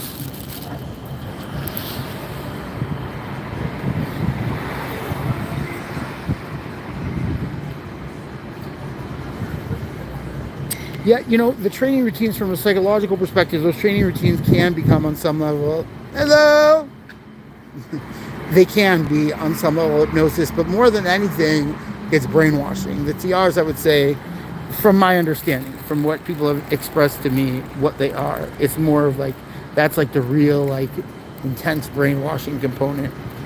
That's what I believe. The hypnosis is when they just do these weird drills.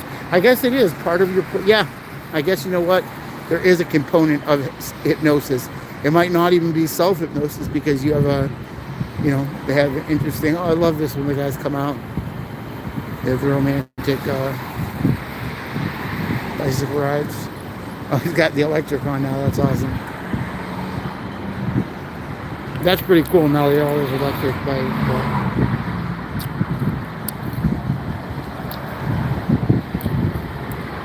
I would say that the routines, when you're just doing it yourself, it's reinforcement.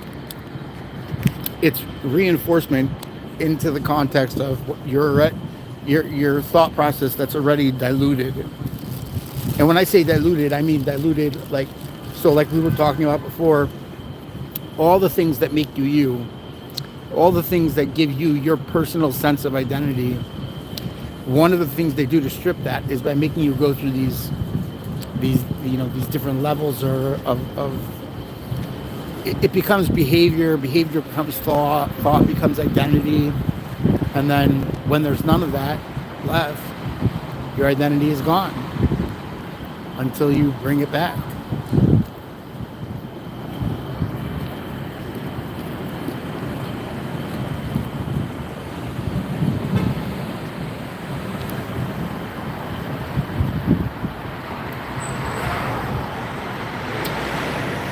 Hello, Windy City. We got another body rider. Nice. He gave me the finger. I had it back at the org. That is awesome. I'll be looking for him. That is for sure. That is awesome. He gave you the finger. Oh, that's awesome. There you go, though. That guy's got some sense of identity, or he wouldn't react that way. I think I know which guy it probably is. There's one lady and one dude that get really intense when they get pissed off. But they're literally losing their sense of identity, their sense of self. And their self-worth becomes intertwined with how well they've served. You know, it's so crazy. It's just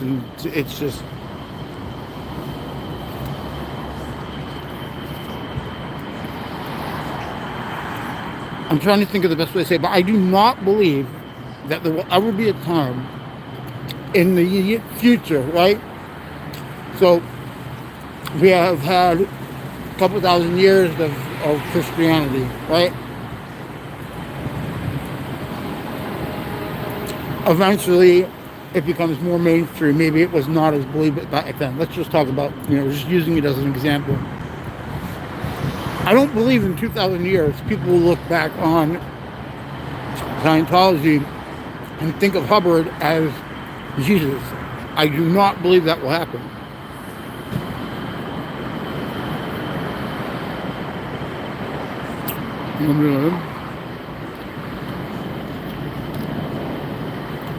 Yeah, I know exactly what you're talking about. Yep. He ran out through the back before. I'm telling you, the guy at Paisans is bringing people in and letting people out. That's why he's standing out there. And it's crazy because he officially works for Paisans. But I need to be more confrontational. See, that's an aspect of my identity that I'm fully aware of with regards to how capable I am of being confident, of being confrontational. I believe that I should be more confrontational at certain times, but in some ways I do it my own way. Some of this is more long long-winded, thought-out conversation. Hello, TCD, the Trial Files. How are you? And happy Mother's Day to any moms that are in your world. Any moms out there. They definitely deserve at least one day for us to recognize how powerful it is to have a mom. See, there you go, and your mom helps you give a sense of identity, and you know, and that's what I think the TRs are. It's affirmation. If you get positive affirmation based upon any actions in life, you're going to inevitably incorporate those aspects of who you are into your identity. So if you think within the context of positive affirmation, you recognize that if you're rewarded from being antisocial, and I like being so clear about this. I'm not referring to antisocial within the context of I don't like to be social. It's not what it means. That is not what antisocial means. Antisocial is going against societal norms. And in Scientology, societal norms do not apply if they feel that there's something about them that goes against the law. They are willing to break the law on, and it's so crazy that they use the cops. Thank you. I am doing pretty well today. I got up really early this morning. I had a crazy workout. That was good. I needed that. I eat too much on Saturday. Every Shabbat, I eat too much. But yeah. So I mean, this concept of being yourself. This concept of who you are on an individual basis gets distorted. Hello, how are you? Oh, there you go. Good to see you, sir. There we go. We got a hello. We got a hello. That was awesome. That guy looks like he might have some form of he might be going through the process of figuring out who he is, what his identity is. He definitely was dressed, you know, I guess we're more worldly. I don't know what you would call it. It's like the them within the context of us and them. The them. He was wearing like a green shirt.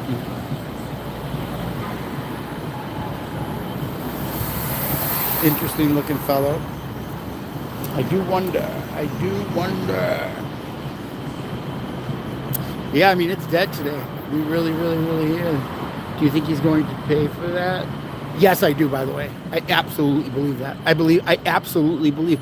You know, when I try to get people to talk to me, I'm very careful because I don't want people to necessarily, but I also want them to know that they could talk to us. They need to know it's okay to talk to us. It's not like they're not going to implode. But yes, I absolutely believe that anything they catch on camera with regards to their parishioners, let's just use that word.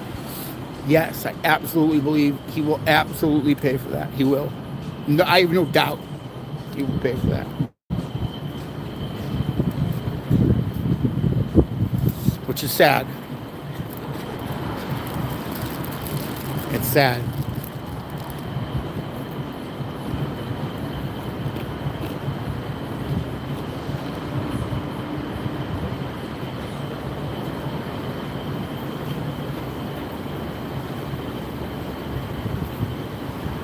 For all those not from Chicago, 650 South Clark Street, extremely significant area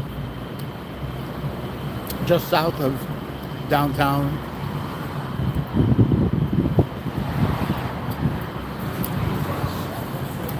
Hello. South of downtown, a little bit north of residential South Side Chicago. When I say that, I mean like blocks of residents. You know, here it's mostly businesses, and still in the city when you're here. downtown city. City folk, right? As everybody calls them. Yeah. Trial files, I would say that your hope is an extremely healthy one. Hope he does gain from it.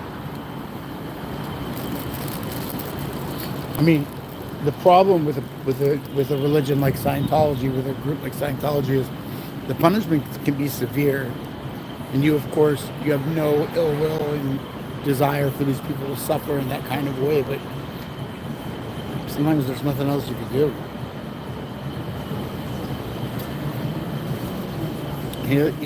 He had an experience with the outside world. The outside world.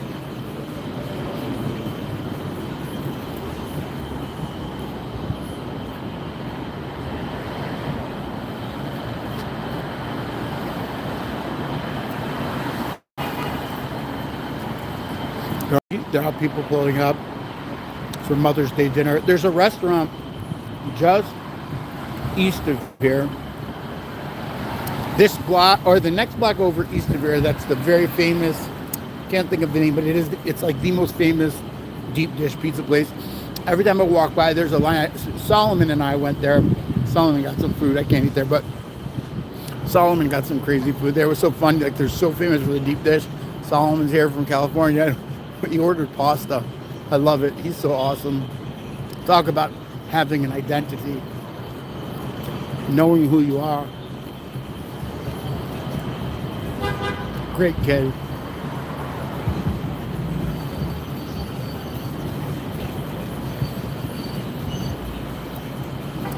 I believe my response was appropriate when I was questioned about us being just as much of a group as anybody else.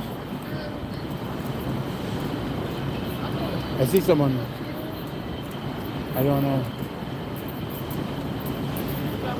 A lot of people get tickets here in Chicago. This is also a time of year where they reinforce it, because very soon, once the summer hits, people will park for the day, and because you're just south of downtown, so you actually can find parking here and hop on a train. And if you do it properly, you can park long enough where you can literally get like a few hours out in the city, a little bit north of where we're at. But he just got that guy's car. That guy's got to take it down.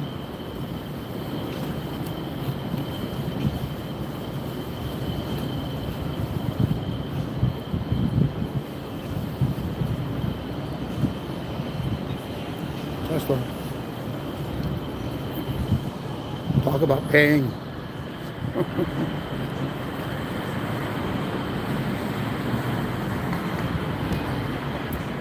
Without blinking or moving.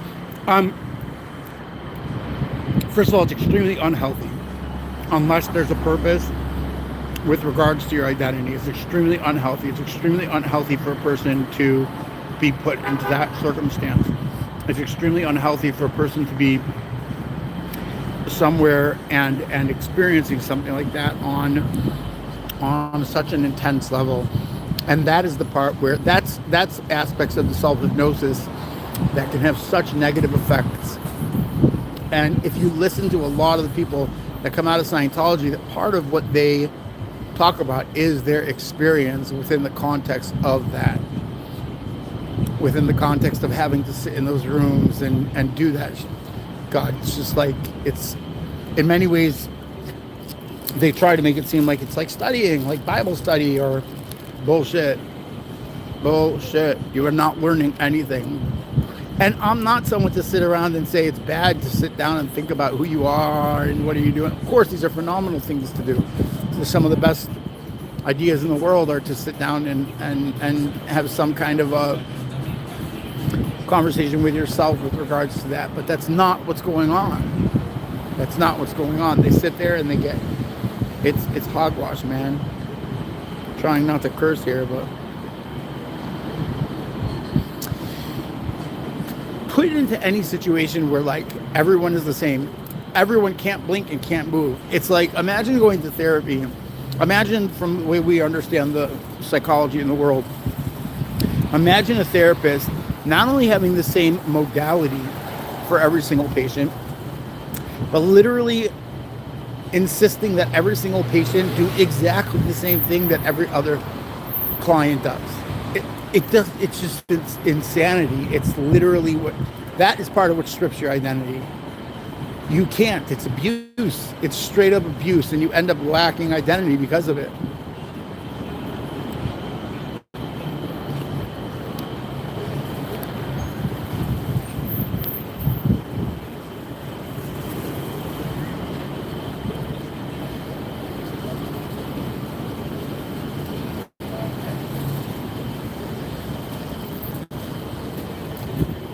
You lose a sense of who you are as an individual, as a person.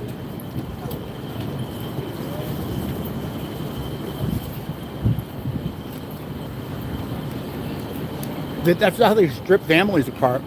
It's like it no longer matters that your family is X, Y, and Z. It no longer matters that you have siblings or children or parents or it no longer matters. None of that matters. If you look at like someone, let's just say as an example, like Natalie, if you look at like everything that makes her who she is and the way she talks about her family and the way that she talks about each one of her loved ones and her experiences and all this different stuff, it's so healthy, and you just know that that was stripped from her. You could see the pain in her eyes when it gets brought up. It was stripped from her for so long, for so very long. Hello, doggy. Hello. Hi. Hello. Have a good day, guys.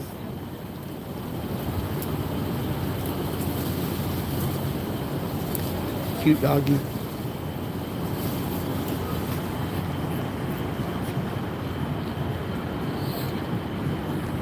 But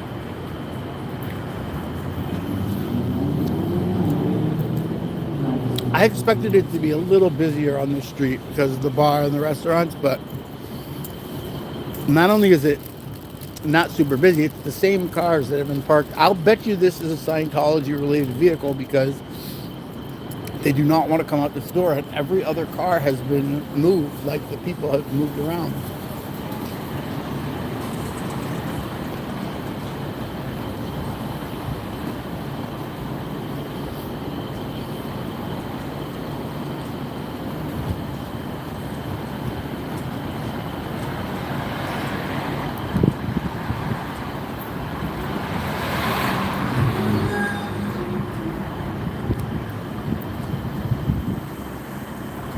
That was weird. They walked all the way around. I must have seen a friend. For a second I thought maybe they were Scientologists because no way. I don't think I've seen anybody walking with a dog.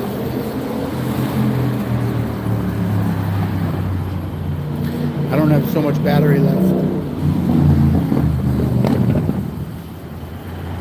I might try to come back. I'm going to stay for a little longer, but I might try to leave and come back. But if you guys want to see a little bit of what I was talking about, if you want to watch, there's an aspect of this larger conversation that we're having with each other right now. If you look at the interviews that Shannon was doing recently Shannon was doing some pretty intense interviews with her on her channel.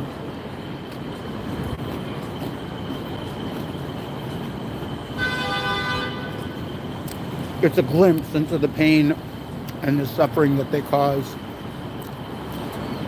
Just a small glimpse. You can't imagine what it's really like.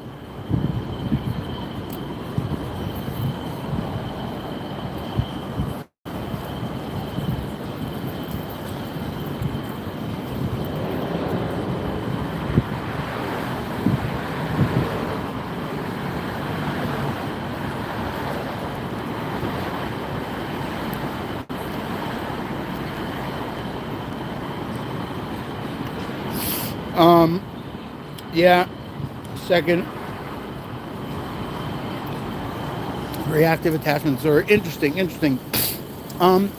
What I notice more than anything else is that there's a component that everybody has to deal with where if you look deeply into what borderline personality is all about, specifically borderline, it's interesting. There are specific symptoms that people coming out have, and they're not borderline. Their personality isn't, they do not have borderline personality disorder. I'm not saying that. In fact, I don't believe they have it at all. But Scientology instills this component, and then when they come out of Scientology, it's like they've been ripped free, and then they move on in their life with the words, and now you can finish off the sentence depending on who you are, depending on the intensity of your experiences within the cult. But yeah, it's interesting. There's a lot of attachment disorders that people, survivors of the cult, experience. A lot of attachment disorders. You know, parents that have no real concept of children that have no real concept of parents. And look, we're talking about this on Mother's Day of all days. You know, that's what we're talking about.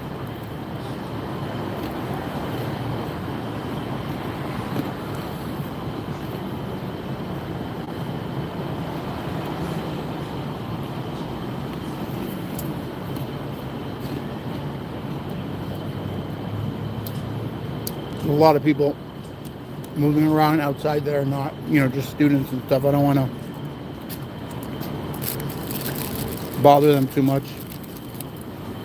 But a lot of students moving from, you know, different semester.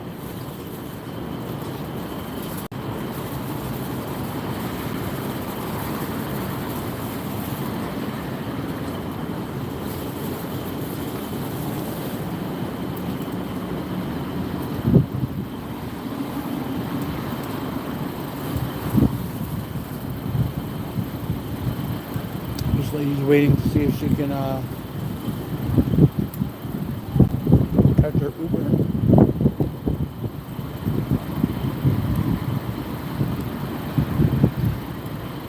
I wonder if that's the student. Is anybody waiting for an Uber? Uber?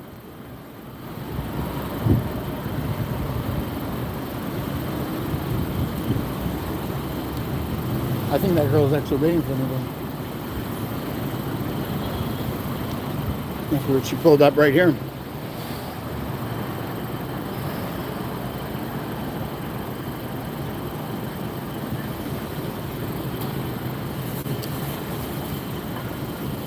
I wonder.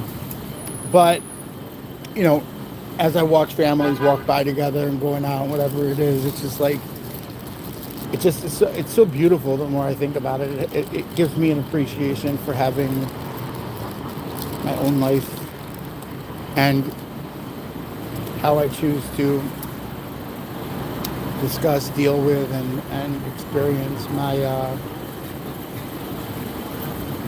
yeah. I mean, I'd really love to do like a video one day of like your typical family with the good, the bad, you know, everything about it. And just like, I wish that other people in Scientology had the opportunity to see what it looks like.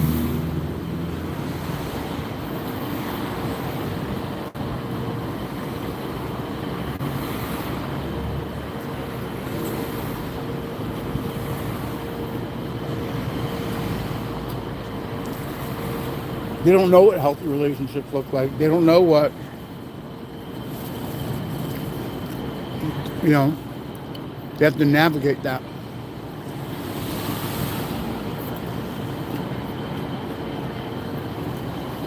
And hell, I've struggled in life plenty. I've had my own personal struggles, but never did I ever feel like I wasn't being given the opportunity to be myself. Never. I always felt like, you know, everybody gave me that freedom. And I just, you know, that's the one thing I wish every person in this world can and should experience. And it's one of the things that I believe they strip from you. They strip that very special bond that you have with with your existence in this world.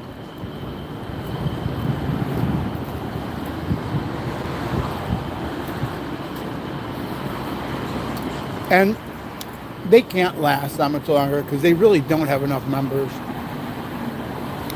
That's why they're out promoting it again so intensely. It's because their numbers are so low, dwindling down.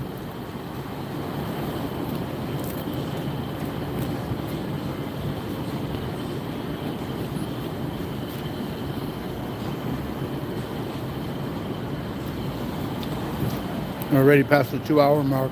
I'll go a little bit longer, but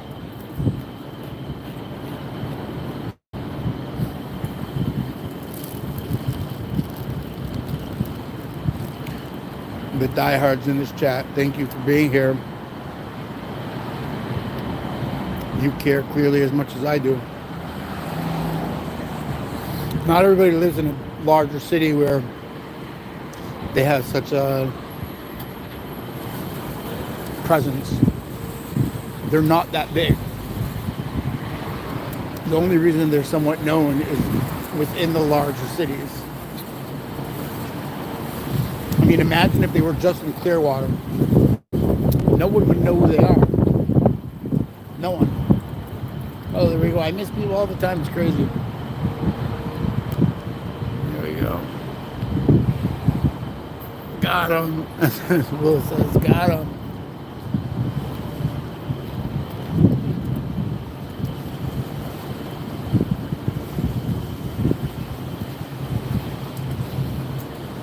I can't believe that they're holding these people in there for so long. Living in the same very much experience who was so busy working in the money and doing important. Yeah, you know, they are alone. They are alone. And I think, and that's like the Sea Org and whatever, you really don't grow up with your family at all. It's like, yeah, those are the people that give birth to you, but you don't, even in your mind, your family theoretically is your 8-10 roommates that you're all squished together in.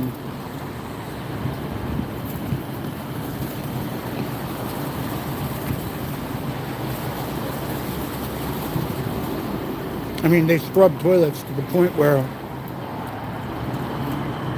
the toilets just can't need that much scrubbing. I think it's great to be clean and hygienic, but that's not what we're talking about. Not at all.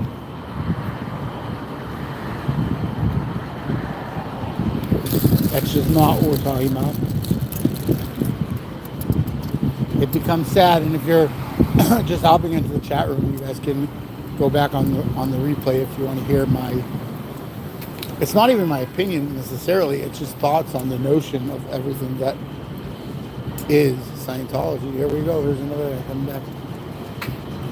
I always wonder, like, is he going to try to go again through these doors? They're always just locked. Hello. Good afternoon. How are you, sir?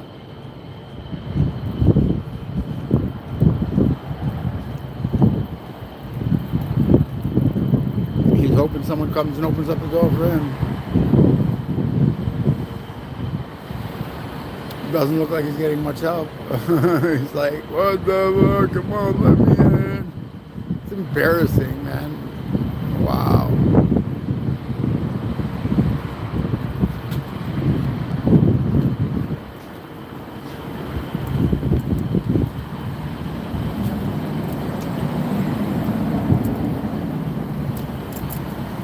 I don't like making them feel like they have to shack up in there and, you know, but there's nothing else to do.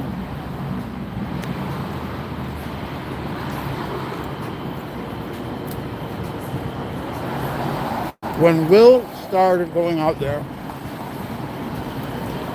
and making a big deal about it,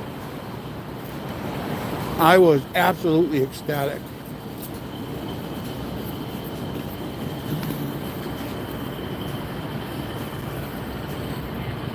ecstatic. I cannot even tell you how ecstatic I was. It was another level of just sheer like relief that okay, there's someone back, that we're gonna go and try to make sure this doesn't happen again for the next generation and the next generation. But somehow they do. I don't know. With the internet today, they're going to have to come up with another scheme with regards to the education of the different levels of Scientology, because it really is all accessible through the internet. So it's like there's not much that they have that we don't know about as SPs or outsiders, or I don't know what we are to them, whatever we are to them.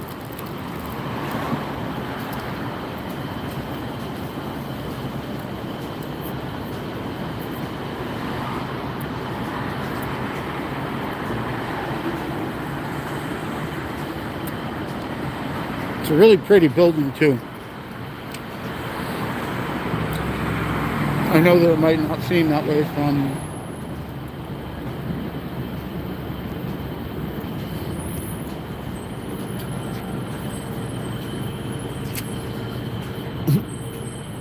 the building has more of an identity and a personality than most of the people inside there. The building has personality. The building has an identity. More so than the very parishioners that reside inside.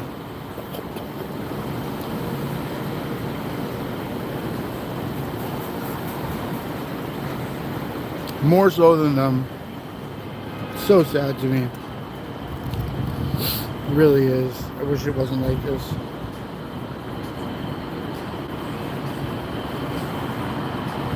I heard, no, I did not see with Daniel last night. I did not. Tell me about it, Twilla. Tell me. Tell me.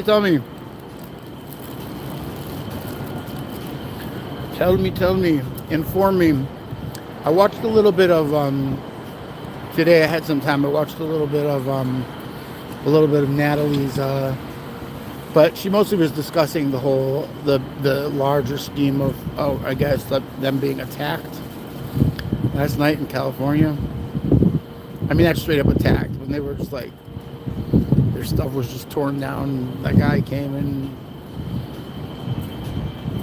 I don't know, DOA was on another level of I mean, I can't imagine, that's the truth. If that happened here, they would not, I mean, it's just so crazy that the cops do nothing about it.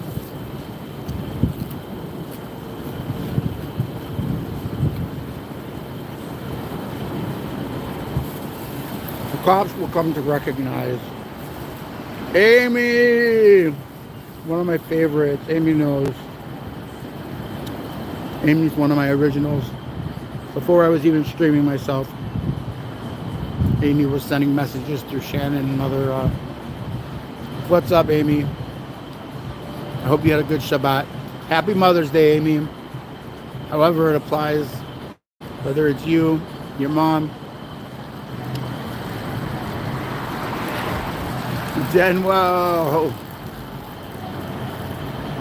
So he has a clip that the clip over to. So I'll check it out. Are you guys just referring to what happened to the tables, like when their grill was smashed over? Because I did see that. I saw that on. Wasn't really up like normal. The front was off. It was semi-scientific. Yeah. No problem, Amy. I'm trying to understand what you're saying. They were sent by Scientologists.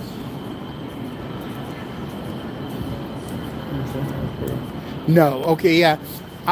So it's not the same thing. So all I saw was that. All I saw was the grill. I didn't see. I'll catch up tonight. I didn't see. I'll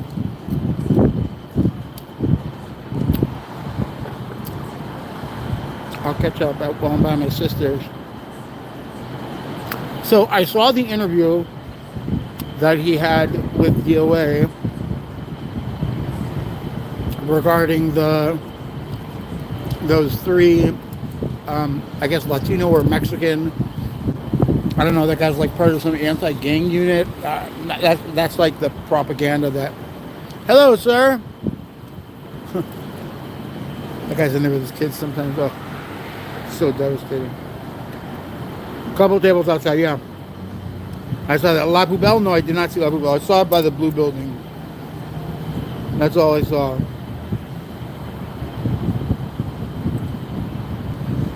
Oh, yes. Yes, she came out about falling grape wine. If you guys are talking about that. Yes, I did see that. That was absolutely fascinating that she finally came outside. Show some of the cuts and the next interview with those cuts. David Sanchez. No, so yeah, David Sanchez, no, I don't. But the what you're referring to, yeah, with Francois, that was phenomenal. That was absolutely phenomenal.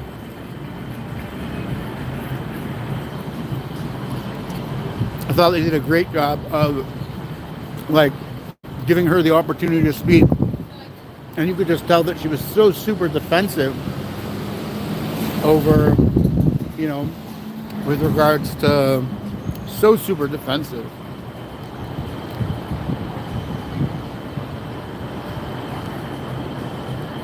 Too little, too late. Yes, I agree. I agree with you, Amy. I could not agree more. And you know what? She was gaslighting him. And it's like someone might make the argument that no, she was actually communicating. BS communicating. After all this crap, now you finally walk outside. I mean, come on. There's probably some aspect of court that she lost even further that we don't know about. And I'm willing to bet that she's like, oh crap, I'm not going to win this. All right, blah, blah, blah. And then she had to go talk to him. Apology. There was almost no apology there. It was more of denial. She was denying the very existence of the claim that he had, you know, he has any connections with. She was trying to distance herself. I don't know much, but I know that he was convicted. I know he's in prison. Like, way too little, way too late. And very foolish because that restaurant did take a beating. They took an absolute beating. I have a friend that owns a restaurant in West Rogers Park in Chicago. Pretty family oriented on one of the main streets. If it's not full twice a day for 3-4 hours, so in an 8-hour day where you're open, they're open from early in the morning till pretty late at night, but let's say 6 of those hours, you need to have your tables full. Yeah, no compassion. Right, exactly. There was like nothing to do with those. It was like, well, who was convicted? Convicted of what? With who? Like, okay, we lost, as if it was just some like regular thing. Exactly correct, Amy. Exactly correct. Yeah, her consequences were getting uncomfortable. Yeah, her safety probably wasn't feeling very safe. I'll tell you this much. I think, Amy, you're dead on. From my mind, the way my mind would work, you actually hit it. I didn't have that full thought yet, but that's exactly correct. She came in there. She made comments that she thinks were, lining up with what needed to be said, as if that's what needed to be heard. No. The only thing she could have done and should have done was, there we go. Yeah, they're finally coming out because they know I'm not going anywhere till they do. But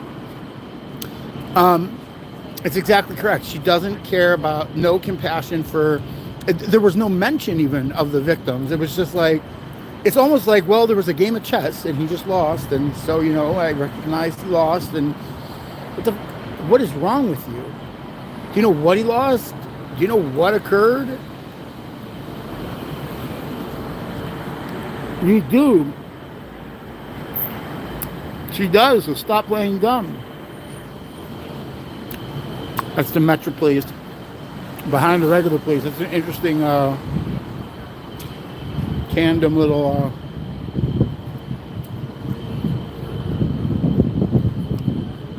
those cops being together is interesting. Probably some crime happened. It's really unfortunate. I think today more than other days, because of Mother's Day, people are out and about, and it puts a lot of the homeless people in Chicago coming to the center and the areas that are populated during this period of time. And the train was absolutely, and the Cubs are not in town, and I live on the north side, and the Cubs are not in town, so the train was packed. It's very sad. It really breaks my heart every time I'm out there.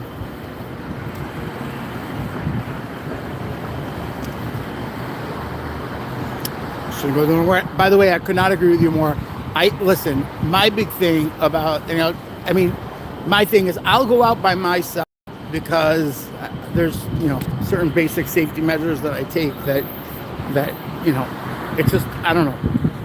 You guys don't know me. You guys don't know everything about me, but there's certain components that just, it is the way it is. There are majority of people, like I think in LA, I think it's great. There are certain, people that won't go out at night unless Streets is going to be there, or unless,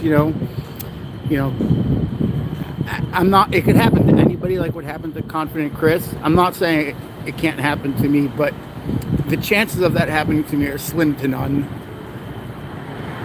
It's just the way, it's just reality. But yes. Hi.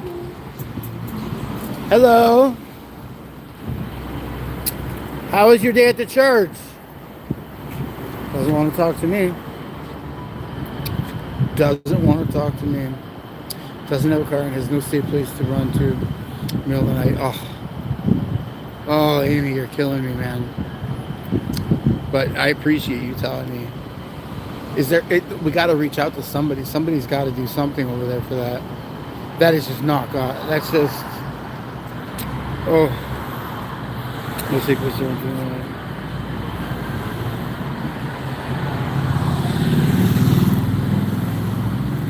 The anti-slap lawsuit as well.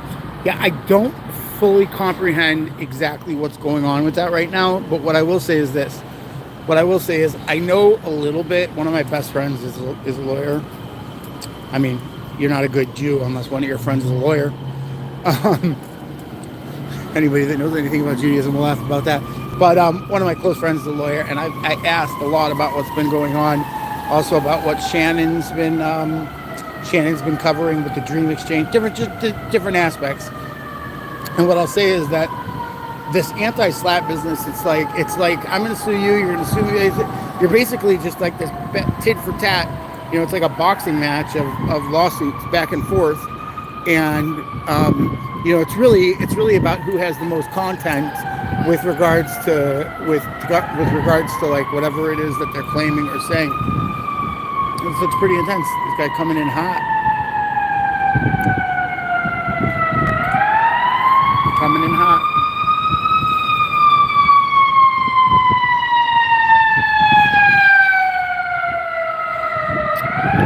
Yeah, that anti-slap is going to be extremely painful. Oh yeah. Oh yeah. That's true.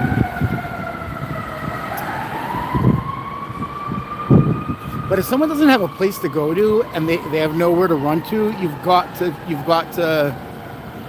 find a safe place to just exist while you're not. You can't just be out there like that. You can't. In Chicago, when I was here with Solomon, which is the whole reason that I started streaming in the first place, without getting into detail, it was a conversation that needed to be had with the appropriate people, and thank God he has like some of the most amazing people in the world watching out for him within the context of family and et cetera. And even though it might sound crazy, he's safer out there with the ability to connect with his family than some of the other streamers are, being on their own. I started going around with him, and I will say this: there was a time I wasn't with him, but there was a time where he said that he felt unsafe. We went to one university together, and he was letting people know that he's Jewish and that he wanted to know more about things. And there were certain times where it could have, but nothing was going to happen if I was standing right there and, you know, just taking the appropriate precautions. But you are correct. If you have nowhere to go and you are standing in a spot that gets dark and you don't have, listen, here alone in the alley, you know, Trashy comes with a buddy and does what he does, and he does it well, and therefore he's capable of doing all the phenomenal things that he's done, like finding everything in the dumpster, and as crazy as that sounds, but that's very much a part of who he is, and, you know, that's fine. He can, you know, other people, I disagree with it. I absolutely agree that it's not appropriate for certain people to be out there alone.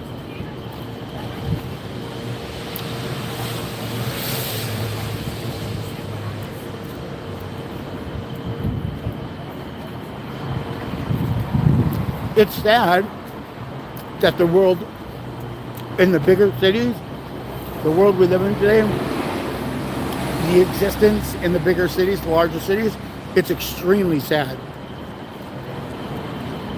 I mean, extremely sad. I find it extremely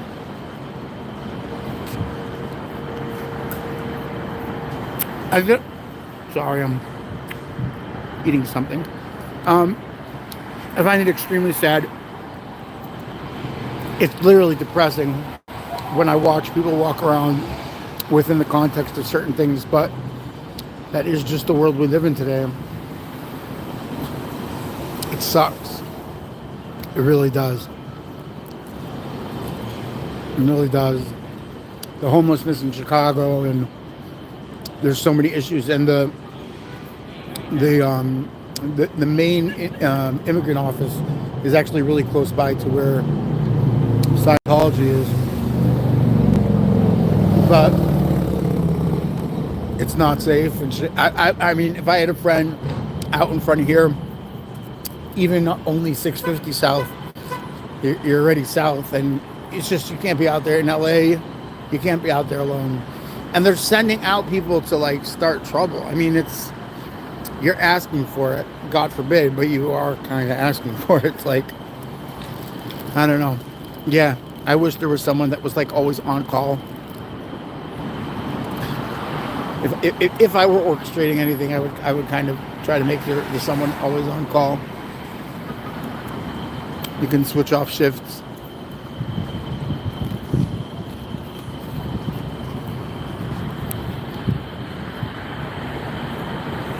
But yeah. Yep. You're right about that, Amy. You're right about that. I'll tell you something. Los Angeles, they have some of the largest issues right now. They are the number one most declining city from the metropolitan cities in the country. They're the most, they have declined more than any other city. Chicago is still growing. The three largest cities in Texas are still growing, which would be like Houston, Austin, Dallas, Chicago.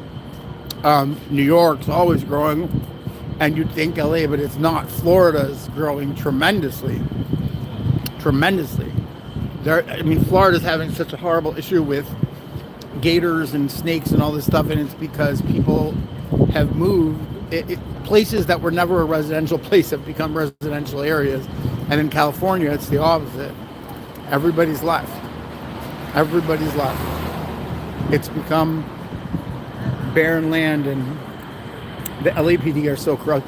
And in Chicago, they're corrupt too. You know, a lot of people, like, they catch me on that when I say, well, you know, the LAPD. Well, in Chicago, they're just as corrupt. In Chicago, they're, hello. How are you? Good. You know, in Chicago, the cops are not as, it's just they're not as in the pocket. Scientology is just simply not in their pocket in the same way. They're just not. It's not like, it's not the same. There are components that are similar, but not with regards to Scientology. And people not being safe is, oh, Amy, it makes me so upset. I don't want you to dox yourself, Amy, but I don't know where you live, but if you live in a big city, then you for sure know. Even New Jersey is growing. I mean, LA is just falling apart. A lot of the people in LA have moved to, from what I understand, have moved to Texas. A lot of my jiu-jitsu friends. There's like a lot of schools. I'm really into the MMA, jiu-jitsu, and psychology, those three things, I guess. But, I mean, there's been a huge migration of people to Austin and other areas in Texas. It's infuriating. You do live in New Jersey. I had a feeling you lived in New York and New Jersey, but New Jersey's growing. I mean, I know for a fact I had just seen a report done on it. Yeah, recently. I mean, there are people that are moving all the way from the west to the east coast, and it's crazy. No one would have ever been able to predict that California would be in the state that it's in right now. I think anybody that says, oh, I saw this coming, I don't think so. There's no way you would have known that Hollywood itself, A, would implode, and B, literally leave. I mean, people have literally just gotten up and left. People have just lost money on the sale of their homes, didn't care.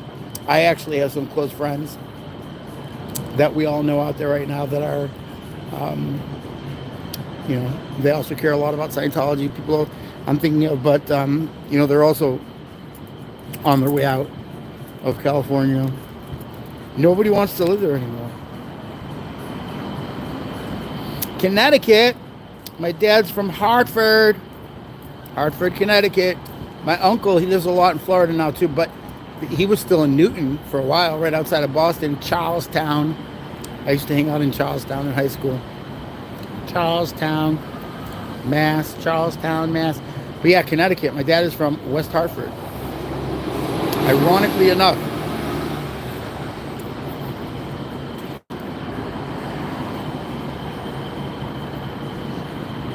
Oh, there you go. They lost their tax zone status. There you go. But do they still have federal exempt taxes? It's just local taxes that they don't have? I never even thought to ask that question. They still have to pay federal taxes? I think they probably still have to pay the federal taxes, just not the state taxes. I'm sorry. They still don't have to pay federal taxes. They might have to pay state taxes. Norwalk. I know exactly what all that is. That's awesome. I'm out there all the time in Newton, where my uncle lives part-time Florida, part-time Newton. New Haven. Oh, they pulled it for the building. There you go. New Haven, I know very, very, very well. I actually know my way around New Haven. Like, if I just got dropped off there tomorrow. New Haven's very close by.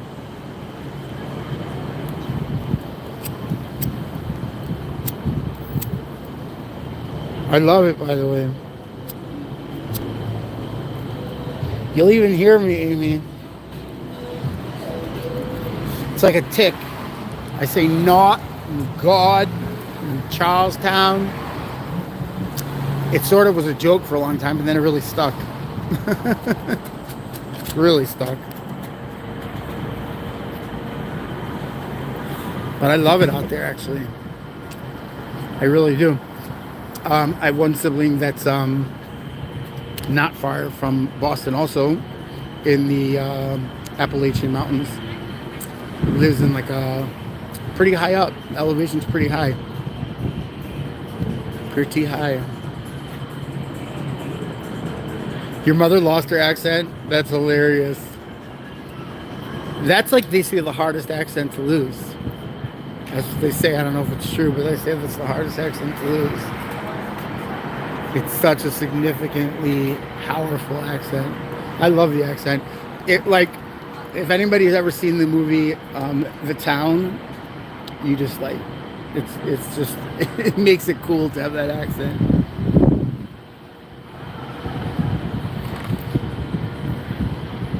There's a really funny scene that people started putting out there from that film, The Town, of friends. But my friends used to always joke around about that. That's exactly what we were like. If you see Ben Affleck and Jeremy Renner in that film, they're awesome. Ben Affleck walks in the room. What does he say? He says, I need your help.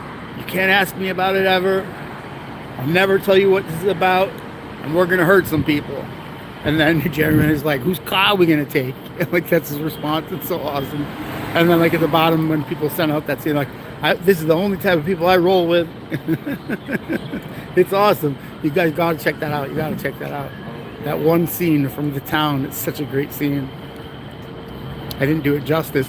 And then also one of my other favorite movies is Inglourious Bastards, which is literally what everybody called me as a little kid, was the Bad Juden. But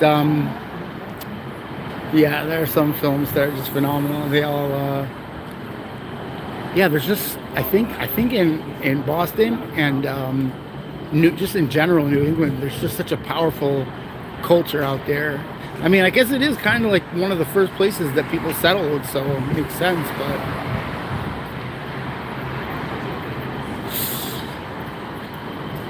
hello to you, MD, what is that? MD Media 18.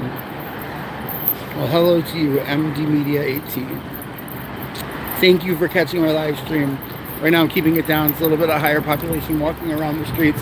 I'm sitting out here waiting for the people to leave the church from their being there today. And there's literally people that are inside. I don't run around front to back. I know that some people run out the back, but I know for a fact there's this car here, right here, this Tesla. I don't need to totally dox the people. I don't want to you don't have to look at their license, but they have like 6 tickets. Like every 20 minutes, they're allowed to give another ticket. Since I've been here, the guy that's walking around with the, I don't know, I forget what they're called, but the gentleman that's walking around handing out tickets is just continuously giving his card. He keeps asking me, he's like, do you know who the owner is? Yeah, I feel bad. I feel really bad. He's got, oh man, I feel bad for whoever's car this is. They got like 6 tickets today. They have the right to continue to give you a ticket like every, I forget what it is. It's the equivalent to every time slot. So it's like I think it's like a 20-minute. You know what it could be? It could be the maximum. So for every 2 hours, they give you another ticket. That's possible. Ticket mates, something like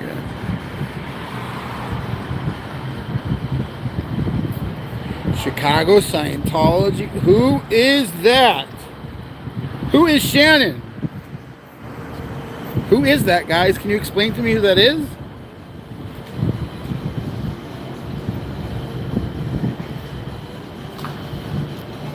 There you go, Amy.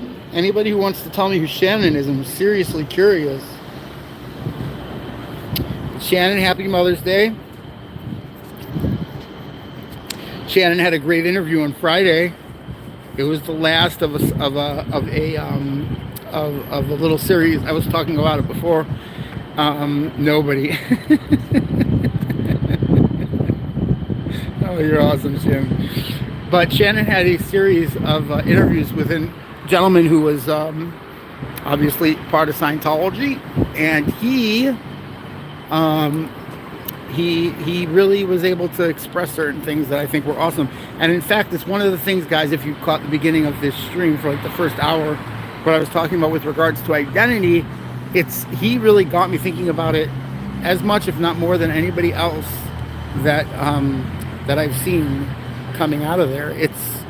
He really, it's a crazy thing. Yes, happy Mother's Day. Happy Mother's Day to everybody. Yep. There's a famous rabbi who used to get upset that people kept Mother's Day, and he had a big line in Yiddish. He used to say, Mother's Day is every day. Every day is Mother's Day. Why are you celebrating Mother's Day? What kind of business is there? What's it, one day a year? Every day is Mother's Day. But yeah. It's still good in my opinion, my personal opinion. I think it's phenomenal to have a day to recognize and be grateful for that which you have in life. So whether it's any of the holidays or Father's Day or Mother's Day or anything else, I think it's awesome to stop for a moment and recognize what you have in life, because I think family, people, friends. Yes, that rabbi is right. There you go, Amy. He is. Scheinberg, he used to say it. Very famous rabbi. But I think it's an important thing to at least once a day stop for a moment and recognize what you have. I know for me it's huge. My mama bear. Yeah, I'm supposed to go to my sister's soon. When my battery dies, I'll go over there. I'll go over there early and help.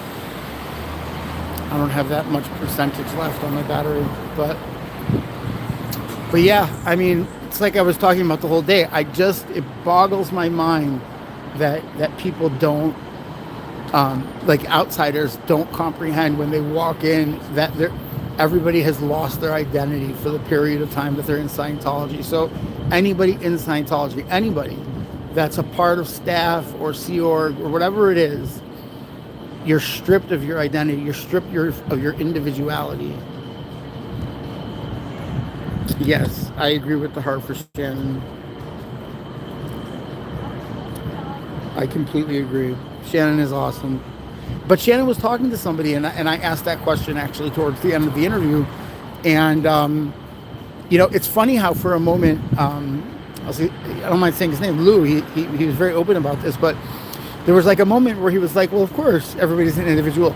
And then you could just see like a light bulb go off in his head where it was like, wait, hold on. Oh, yeah. It's like all of a sudden it like hit him. It's like, yeah, like, all of a sudden you could just see that like he recognizes that society gives him the ability to have his own personal features, that whoever he is, whatever he's doing, and while you're in, you can't. And that's the biggest one. To me, it's one of the biggest differences with religion. New info about Dream Exchange. Shit, guys, you gotta listen to Shannon about that. I every time I listen to her little series on the Dream Exchange, every single time I become more and more intrigued. Every single time. Every single time. And I think it's a big story. Shannon does have a dog named Monty, and Monty's awesome on the streams. But I'll tell you what makes it so fascinating is because this is the financial component as of current times, and the people that are ahead of the ball, like Shannon is, on what's going on. It's almost like it could be if enough people create enough noise to expose what's going on with the Dream Exchange, it is possible to cripple them on some level financially. Not completely, but on some level, to cripple them on some level financially, on some level. It is scary, Amy.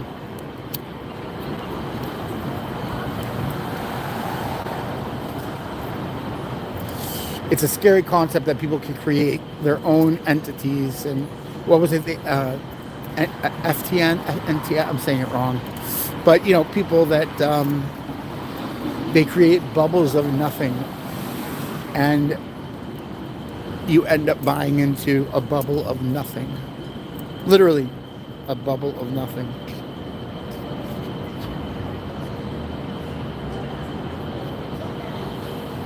To the SEC, yeah, they should be. If you guys, I understood it was not escape as exchange, but yeah, I mean that's the whole point. They need there needs to be more noise made regarding it. I mean, people need to listen. There's elections coming up. Politicians are out there, even if the local elections are not right now, but people are out there taking a stance on who they are supporting. And aspects of who and what they are, and it's an opportunity to confront your senators and your congressmen and your aldermen. I mean, everybody on that level where they're in the middle of their their succession. They're literally in the middle right now. They're supposed to be on top of it at this very moment. That's what they're supposed to be.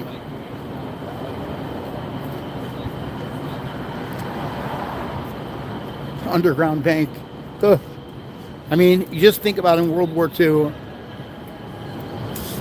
you know, most things, because of the internet, it makes it more difficult to, like, let's say, hide what's going on in any given area of the world, right? It's more difficult to pretend like you don't see it. But I do believe that the internet has created a bubble where people can funnel money in a way that can be overlooked, that could not have before.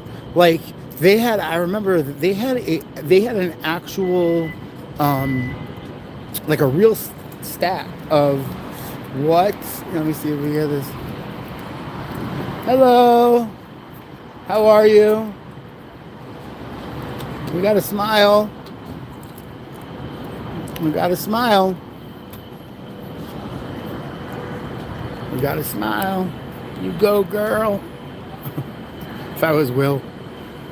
We got a smile out of her. But yeah, they will open something up, Amy, by the way. I do believe that. I do not believe that they will hold back from any kind of corrupt any way to, I mean, you know, I'm not like hands-on knowing, you know, the whole situation with P. Diddy and whatever, but it looks like, you know, there was that church that had been created basically by the Kardashians or whatever it was, Kris Jenner, and she created this huge thing, and they're funneling the money in, and basically she's laundering the money right back out from the church into their account. And had they not busted Diddy with this whole thing right now, no one would have ever known about what's been going on with the finances. There's this called the Church of California or something, and everybody gives 10%, and that takes 10% off from your taxes, and that 10% off your taxes can be back in.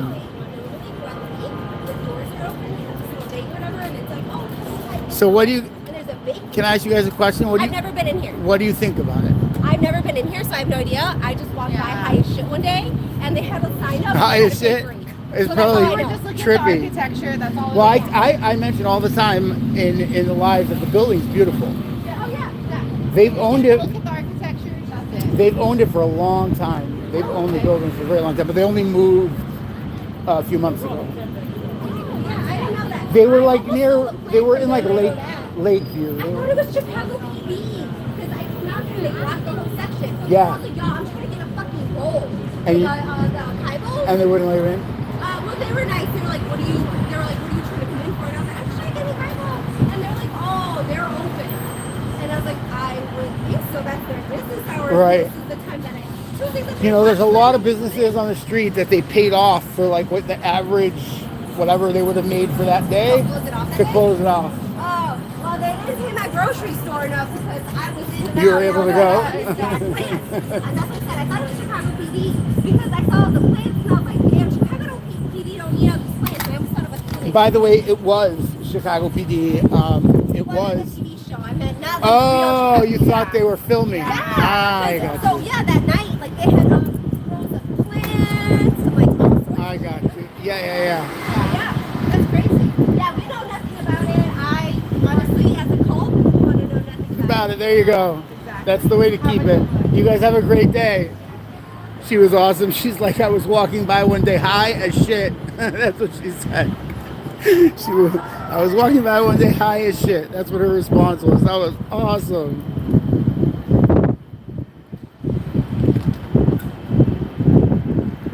Hello, Mrs. Peacock. Hello to you. Anyway, these people just left. I didn't really get a chance to talk to them. It could be they saw that I was distracted by those other individuals and they took it as an opportunity. But they're going to go home, and unfortunately, they're going to be getting a bunch of tickets in the mail. Whoever that car is, they're going to get a bunch of tickets.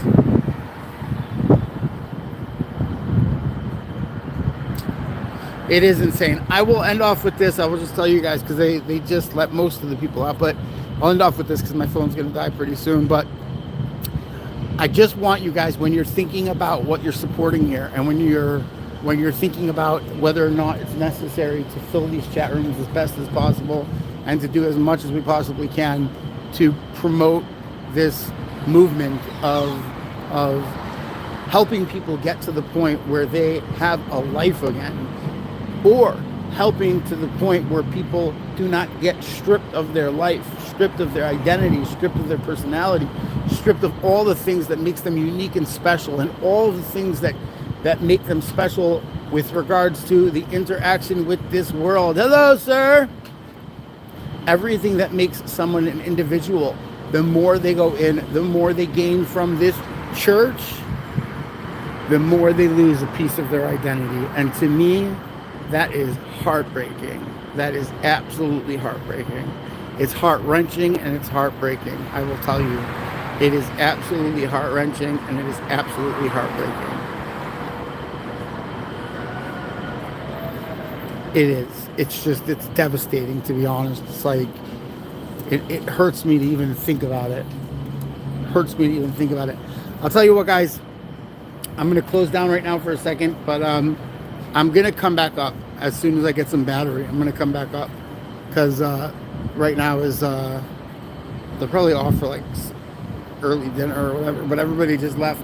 Like, through the back and through the front, they actually brought like 10 people out. That girl was so funny. She's like, I don't know anything about it, but one day I was walking by here and I was high as shit. The way she said it was just awesome. She hit it on his head. So. No problem, Mrs. Peacock. No problem. I love helping with regards to this because it's so significant. And everything that it represents is just destructive to the very existence of mankind. Guys,